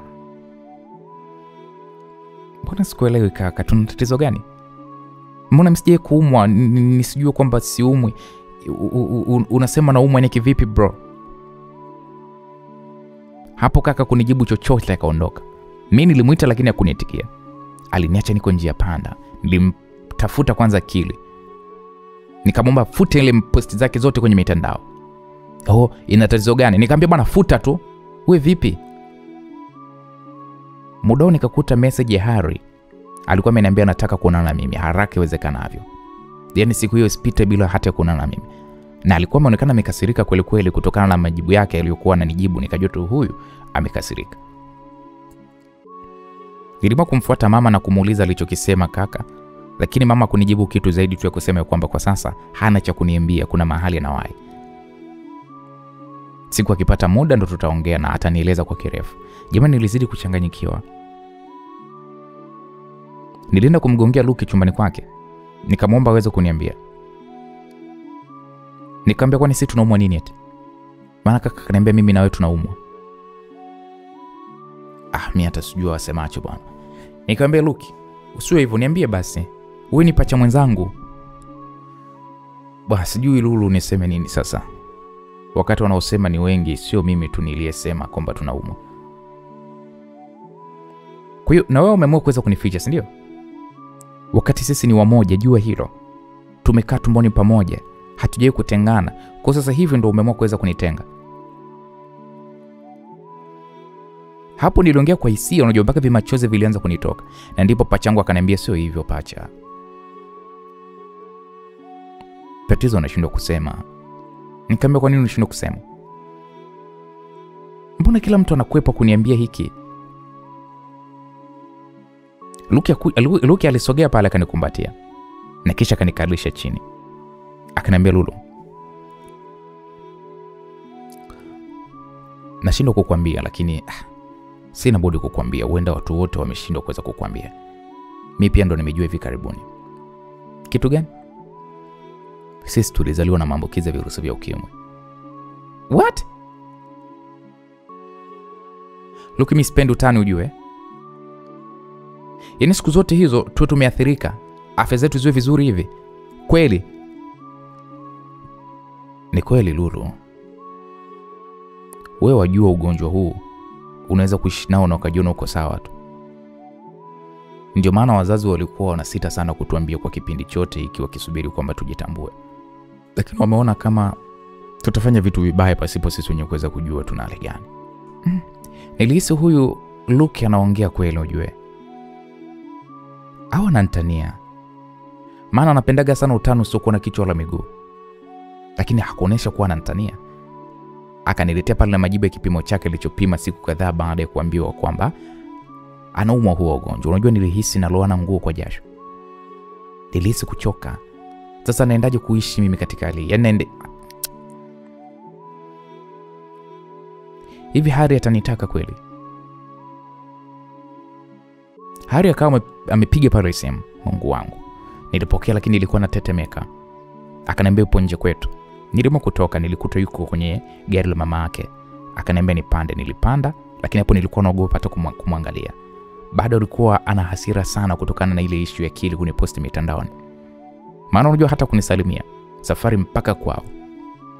Akaniambia kwamba anataka tuongee. Mimi moyo wangu hapo ulikuwa unadunda, sijui namwambiaje kabisa hili jambo ambalo mimi nilikuwa nimeambiwa na pachangu Luke. Ila nilikuwa naogopa kumpanikisha zaidi mjue. Yeye akaenda moja kwa moja kwenye point kwamba ile dogo ulopigana naye picha ni nani kwako? Ambaye ni mwanafunzi mwenzangu. Nilipofika shuleni nikapata rafiki anaitwa Dorcas. Ndio amekuwa rafiki yangu mkubwa pale shuleni. Sasa huyu mvulana ni kaka yake na ni kiongozi mwenzangu pia wa darasa. Nimemzoea kwa sababu nipo naye karibu tu na ndugu yake. Unaona mimi mtoto mwenzio sio maana yake? Puuza alokuandikia. Unataka mimi nikubali kwamba huyu ni rafiki yako, si ndio? Unakumbuka ahadi zako ulizoziweka? Unakumbuka kile nilichokukataza? Ndugu zako hapa wamekwamisha shule kwamba wameona kama mimi nakuharibu. Nimekubali, nionekane kwamba mimi mjinga. Okay? Alafu leo hii tunaanza tena kudanganyana, sio maana yake? Kweli maybe. Mimi sina lolote na huyu mtu. Hata chati zetu mimi naweza nikakuonesha. Na jinsi hata nilivyomwambia afute hivyo viposti vyake mimi sijapenda. Okay, kwa hiyo umemkataza baada mimi kuweza kuona na kusema. Sio hivyo. Ukweli ni kwamba mimi sikuwa hata najua kaposti, maana mitandao yake kijamii mimi sipo connected naye. Mimi nilijua tu wewe mtoto unaniona mimi mjinga. Hapana baby, mimi sina mahusiano na yule mtu na sijawahi kukusaliti. Una uhakika? Ndio, I swear. Unakumbuka uliniambia kwamba hujawahi kukutana na mwanaume yote? Ndio, mimi sijawahi. Okay, vizuri, vua nguo nikukague. Unajua nilishtuka, yani nivue nguo tena. Nilijaribu sana kumuelewesha ila Hari hataki kunielewa. Aliniambia nivue kwa hiari yangu au nivue mwenyewe kwa lazima. Nikamwambia lakini tusifikie huko. Naomba tuongee kwanza, mimi kuna kitu cha muhimu nataka kukuambia. Iko kitu kitunze utaniambia siku zijazo. Sitaki kusikia lolote kwa wakati huo. Yaani sitaki maelezo nimekwambia. Nye, Hari alikuwa ana hasira. Alinilazimisha mimi nivue nguo na mimi niliona okay. Ni lazima tu ataniingilia. Alafu sasa alichoniambia Luke muda mfupi uliopita ni muhimu sana kumwambia lakini hataki kunisikiliza. Akanivua pale nguo zote, akanibana mikono yangu. Kila nikijaribu kushindana naye nguvu, ndio alikuwa yeye anaongeza nguvu. Akanifunga pale mikono na shuka. Nye, Henry aliniingilia kwa nguvu. Nilishindwa kujitetea na kwao tulikuwa peke yetu tu kwa wakati huo. Nililia kwa uchungu sana kwa kila alichoweza kunifanyia. Na pia nilikuwa najiona mwenye hatia kwa Hari. Alikuwa ameniingilia wakati mimi tayari nimesha kuwa sio mzima. Alafu sasa kanitoa mpaka na usichana wangu bila hata ya kupenda. Nilijikuta tu najuta. Kwa nini nilikuja japo mimi sikutegemea kabisa kama ningeweza kufanya vitu kama hivi. Sikutegemea kama yangeweza kunifanyia kitu kama hiki. Na pale ndipo alipoanza kuniomba msamaha. Lakini mimi sikuwa namuelewa kwa chochote kile. Nilimwomba tu aniache nisije nikafanya kitu kibaya zaidi kwa wakati huo. Kwa sababu nilikuwa nimeumia, hata kutembea vizuri nilikuwa siwezi. Ila sikutaka kubaki pale, nilijikokota mpaka nje nikamtafuta rafiki yangu Scholastica, nikamwomba kwamba mimi bwana mimi na tatizo, unifuate nje kwa kina Hari. Muda huo ulikuwa umeshaingia usiku. Schola alikuja amenichap tu kwa haraka. Akaniambia, Lulu, vipi mbona unalia hivyo na umekaa chini jamani, unaumwa nini au nini shida? Nikamwambia naomba tu nisaidie tuondoke na nitakwambia huko tukifika mbele ya safari. Basi rafiki yangu pale akataka kuweza kunipeleka nyumbani. Nikamwambia mimi sitaki kwenda nyumbani, sipataki Skola. Scholastica alimpigia mkaka mmoja vya kaja pa na bajaji, tukawa tumeenda kwao. Maana mama yake alikuwa ameenda msibani, alikuwa yeye na baba yake pekee. Na baba yake kwa muda huo alikuwa yuko chumbani. Hivyo tukawa tumeingia, akanipeleka chumbani kwake na akaniomba nimwambie kwamba kitu gani kimenikuta. Mimi nilimsimulia tu alichokuwa amenifanyia Harry na sababu zake zilizopelekea nifanyie hivyo. Skola kusema kweli alipanic. Akasema inabidi tumripoti huyo, maana ni kosa ile alilofanya. Scholastica nilimwomba sana niache kwa sababu naogopa sana watu wakijua kwamba mimi nimefanywa iko kitendo, maana mtaa mzima watanisema, nitasimangwa. Kwa hiyo ni heri tu nikanyamaza. Nikamwambia Scholastica naogopa, mimi mwenzako naweza hata kujiua. Naomba tu nitunzie hii siri. Nilimbembeleza sana Scholastica asije kumwambia mtu aina yoyote, maana mwenzemi kuna vitu navipitia nitazidi kuwa kichaa. Scholastica alinikumbatia pale na kuniambia kwamba atanisupport kwa lolote lile ambalo mimi nitakaloamua. Basi nyumbani bwana walianza kunipigia simu sana tu. Nilipokea na nikawaambia kwamba nipo salama, naomba tu aniache kwa leo. Harry akawa anapiga sana simu, nikaamua kumblock. Scholastica alinisaidia, akanipa na dawa nikameza. Akaniambia kwamba pumzika. Akawasiliana pale na watu wa nyumbani kuhakikishia kwamba mimi niko salama. Nilikaa kwa kina Scholastica siku 2, uweze amini. Hapakuwa na tatizo kwa wazazi wake, maana kwanza tumezoeana kama ndugu. Kwa nikarudi nyumbani, sikutaka kabisa ijulikane kwamba mimi nilipatwa na nini. Yaani nikaona ikijulikana nini kilichonipata, kwamba Harry amenifanyia hivi na hivi, yataibuka mambo mengine na nitawezaje kuyastahimili mimi kuyabeba. Nilimtumia message ndefu sana ya kwamba akae mbali na maisha yangu kabla sijaeleza ukweli kwa alichokuwa amenifanyia. Nilimwambia kama sasa hivi tu kaona picha na kunihisi vibaya, ipo siku atakuja niue kwa maneno tu ya watu. So kila mtu ni bora tu akabaki ya mwenyewe. Kaka zangu sasa walivyoona kwamba mimi na Harry hatuko sawa, wakasema nimefanya uamuzi mzuri sana. Nikazani kwenye masomo yangu.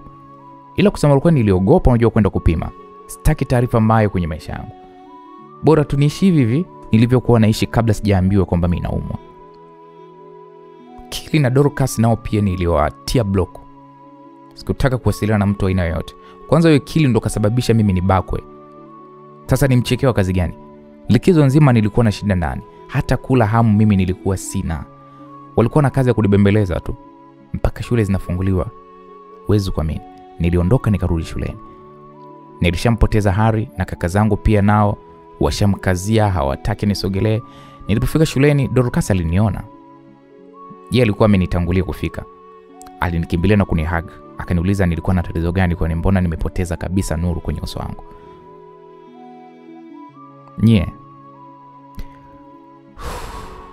Kumbe mpaka nilipungua, nilikonda. Yote aliniambia Dorcas ya kwamba mwili wangu umepungua. Akawa anataka kujua kwamba naumwa nini. Nilishindwa kumjibu nini naumwa. Nikamwambia tu bwana wewe, ndugu yako Kili kaniharibia sana kwa wazazi wangu. Hivyo siko sawa, niko na mawazo sana. Mawazo ndio yananikondesha, nimeachana na mpenzi wangu. Dorcas alihuzunika na kuniambia kwamba yuko radhi anisaidie tuweze kuwa sawa mimi na mpenzi wangu. Nikamwambia ina haja, mimi kwanza simtaki tena. Jamani, mimi nilishamchukia Harry, sitaki hata kumuona. Yaani asije kaniua siku za mbeleni. Kama kosa kidogo tu ambalo halina hata ukweli kanitendea vile, je, nikimkosea lingine? Kili pia nikawa simtaki pia. Sitaki chochote. Yaani bora tu nibaki single, nikazani tu kusoma. Na hapo ndipo nilipokuwa naimba wimbo wa Harmonize. Oh, I'm single. Tilinti, tilinti, I'm single lady. I'm single nini? Hivyo. Nilimfuata madam wa darasa na nikamwambia kwamba naomba unitoe kwenye huo uongozi wa darasa. Maana kuna vitu nahitaji kuwa navyo makini mno kwenye masomo yangu. Na madam akunipinga kwenye hilo, alikuja darasani na kutangaza hilo kwamba kuanzia leo montos wetu wa darasa Lulu ataacha ngazi, hivyo tutatakiwa tufanye uchaguzi mwingine kwa msichana mwingine ashike hiyo nafasi yake. Madam alitangaza kwa darasa zima, minongono pale ikawa Madam akalinyamazisha ile darasa, akaamua pale mteue msichana mmoja hivi anaitwa Karen ili kuweza kuokoa muda ndio awe Montress mpya. Dorcas unajua alibidi aanze kuniuliza pale, Lulu, kwani tatizo nini?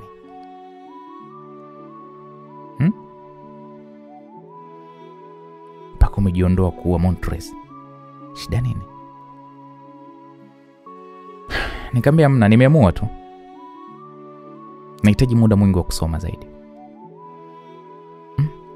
Jamani, kwani si wakati mwingine mimi nilikuwa na kusaidia wewe ukiniomba kitu jamani?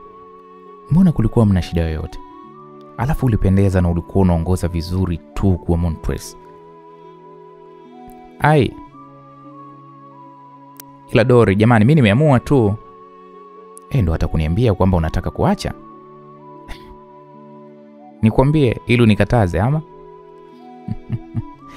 Na kweli ningekukataza, ila sawa bana, haina shida, ila najua kile atakuwa hajapenda. Unaweza kukuta naye ataacha very soon. Doro, umeanza na kile wako yaisha shoga yangu basi. Nini? Umepoa sana. Basi hebu changamka. Kwa nini shida? Au ndo unamwaza huyo mpenzi wako eti Lulu? Amna, simwazi hata. Na nitamsahau tu mbona. Sikuelewi ujue. Kivipi? Mara humwazi, mara utamsahau. Sasa humwazi, kwa nini useme tena utamsahau? Bana waacha tu bana. Bana, si uniambie ukweli eti. Kama inawezekana umuombe msamaha, atakuelewa. Mimi ni muombe msamaha? Hebu achana wewe shetani kwanza. Sitaki uzisikie hizo mada. Jamani. Kwani huyo kaka mmekosana nini zaidi? Au kwa kupiga? Dori, mbona nimekwambia tuachane na huyo mtu, mimi sipendi. Sawa basi. Kuwa na kakaangu. Kile unajua nakupenda ujue. Dorcas, hivyo una nini? Yaisha mlembo. Ila ipo tu siku utamkubali tu kakaangu jamani. Nako, sihitaji mimi. Haya, wewe sasa hizo una viasira vyako kwanza nikuache. Wala mimi sitaki hizo habari. Haya mama, yaisha.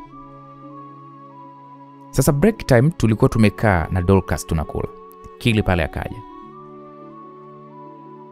Adimaya, kwa nini umekuweza kujitoa kwa Montress au kuna kitu kibaya hujapenda? Nikamwambia hapana, hamna chochote. Sasa wewe hata hujaniambia. Japo mimi haya nihusu maisha yako, lakini sio vibaya tu ungeniambia nikajua 1 2 3. Niliona mna haja kuweza kukusumbua kile, maana sio kila kitu kichukuliwa kwa ukubwa huo. Okay, poa, hamna shida, ila nitakumisi sana maana tulikuwa tuna bondi nzuri sana class. Mbona bondi bado ipo nyie? Tena inaweza ikawa kubwa zaidi ya hii. Dorcas aliongea hivyo, nikasema ipi tena? Wewe kaa tu tulie jamani, siku za usoni utaniita tu wifi. Nikamwambia Doris, spendi hizo mada ujue. Spendi? Nikwambia mara ngapi kwamba spendi? Nawe jamani Lulu, sina tania bwana. Alafu nimehisi kitu, pengine utaki kuwa Montress. Kisa utaki kuwa karibu na Kili kwa maana yote eti Kiukweli sikuweza kumjibu ile swali lake, maana kama ni kisu kiligusa kwenye mfupa.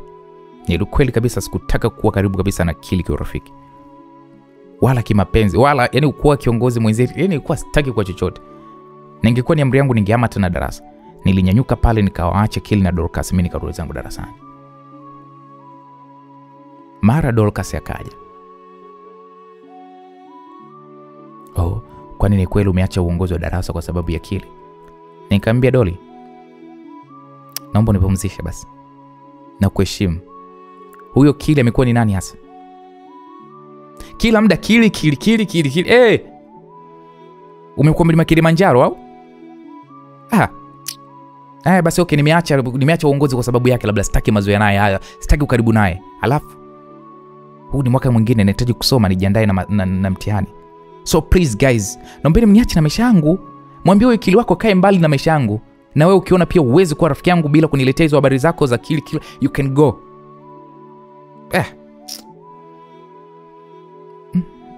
Shoga, makweli umeamua haya mama. Nimekuelewa, mdomo wangu uko kuanzia leo. Sitofungua kinywa kama. Siku chache mbele nilianza kuumwa. Yaani pressure ilikuwa inapanda sana. Nikikaa hivi pressure. Nikaanza kuwa sasa nashtuka moyo, yaani moyo unaenda mbio. Kiasi kwamba ikabidi sasa nirudishwe nyumbani kwanza kwa ajili ya matibabu. Wazazi wangu walinifuata kwa ajili ya kwenda kupata matibabu. Nilipewa pale na ushauri kwamba napaswa kuweza kuacha kuwa na mawazo moyoni. Ndio yananifanya nisiwe sawa. Sasa sijui ni nani alimwambia Harry ya kwamba mimi naumwa. Tulishangaa tu mtu pale ameingia wodini ambapo mimi nilikuwa nimelazwa. Wakati huo nilikuwa nipo na pacha.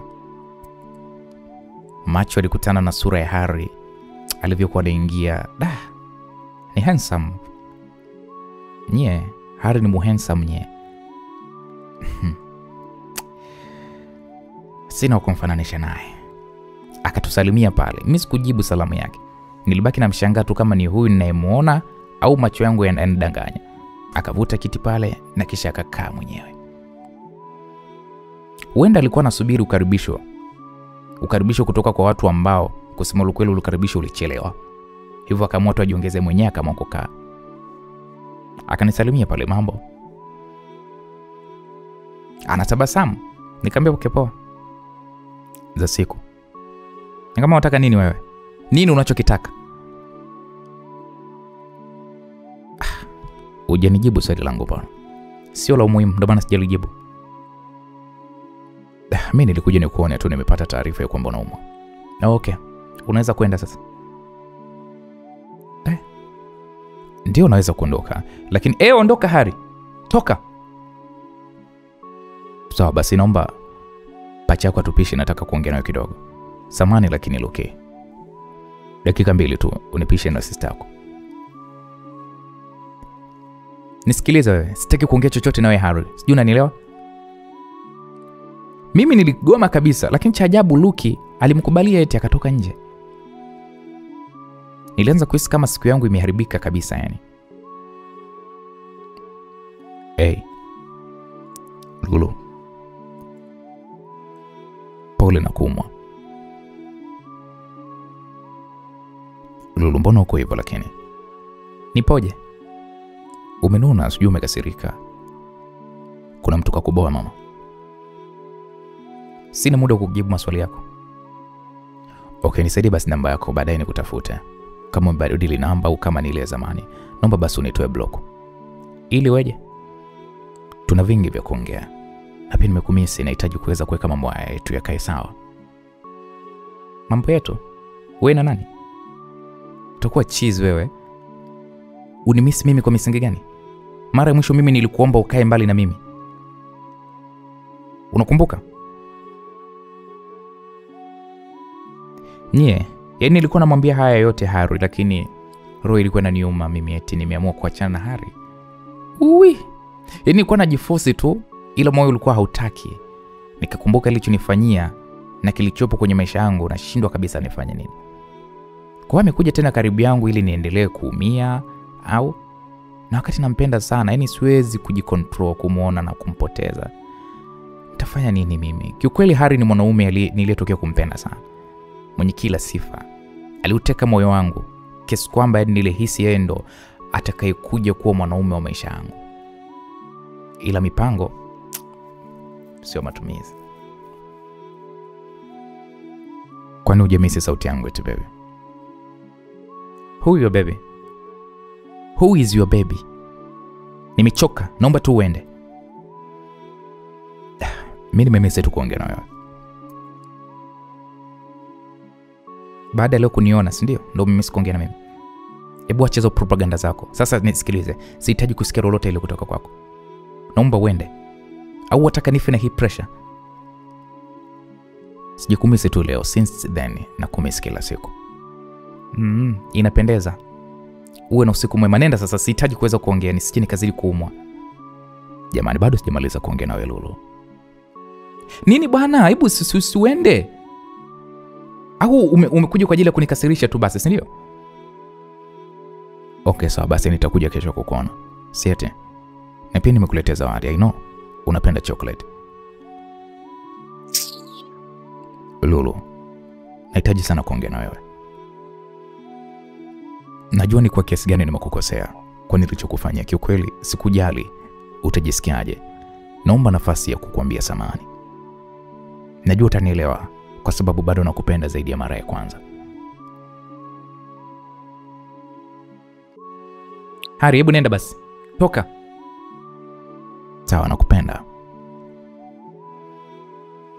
Alisimama na kisha akatoka. Pachangu Luki akawa amerudi. Nikamwambia hivi, Luki, hivyo una akili kweli wewe? Kwa nini pacha? Nikamwambia ulichokifanya unakiona ni kizuri? Mimi sijaona baya lolote, mtu si ametaka tu muongee, kwani jamani shikana. Nikamwambia kweli wewe chizi. Hujue kwamba nimeambiwa kwamba nahitaji kupumzika na sitaki kuweza kupigiwa kelele? Lakini wewe unamruhusu mtu aanze tu kunipigia kelele?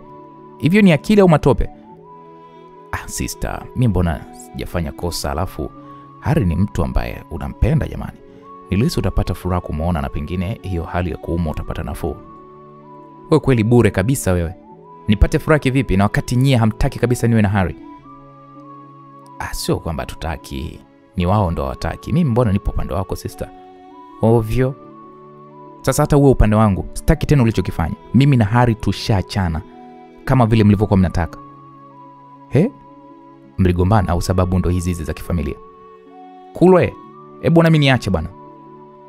Sikiliza mdogo wangu, unafeli. Yaani umekubali kuachana na mtu unayempenda kiresi hivyo. Wewe utakuwa mtu unayefeli sana wewe kama utakuwa unakata tamaa hivyo mapema kwenye maisha yako. Look, niache. Siwezi kuwa tena na Hari. Wewe niache tu nifanye vitu vyangu vya umuhimu. Okay sawa sister, mna noma. Mama yuko chini kule anapanda muda sio mrefu. Mimi nataka niende nyumbani sasa nifanye maandalizi ya shule. So unajua tena kesho Jumatatu. Okay, poa. Basi msikilizaji, unajua Dorcas alikuwa ananitafutaga kila siku usiku kwa ajili ya kunijulia hali. Alikuwa ananitafutaga kwenye simu ya Luki, maana mimi simu sikuwa natumia wakati huo. Nilipita siku 2 nikawa nimepewa ruhusa kutoka hospitalini, ila wazazi wakaona okay, nikae kama siku 2 nikiendelea vizuri ndo wanirudishe shuleni. Luki akaja chumbani kwangu. Alikuwa na mfuko. Nikamwambia umbeba nini tena? Au zawadi unampelekea shemeji wifi yangu? Wala dadangu, mimi nimpelekee Eliza zawadi? Mtu mwenyewe kwanza na dharau kama nini? Nikamwambia kwa hiyo leo hii tena ndo Eliza amekuwa na dharau tena, unaziona dharau zake? Siku zote ulikuwa uzioni? Amna bwana, hizi tuachane na Eliza kwanza. Hizi zawadi sio zake, ni za kwako. So unajua leo ni Valentine Day. Nimetoka kule shule njiani, nikapewa mzigo nikaona okay, nikuletee. Umpewa na nani? Wewe fungue mwenyewe utajua tu. Okay. Sawa. Kweli msikilizaji, nilipofungua nikajua tu vitu vimetoka kwa Hari. Nilikuta nguo mpya, gauni, viatu, kipochi, mchoro wa picha ambayo tulipiga na Hari, maski za uso, lotion, perfume na sabuni ambazo nilikuwa natumia.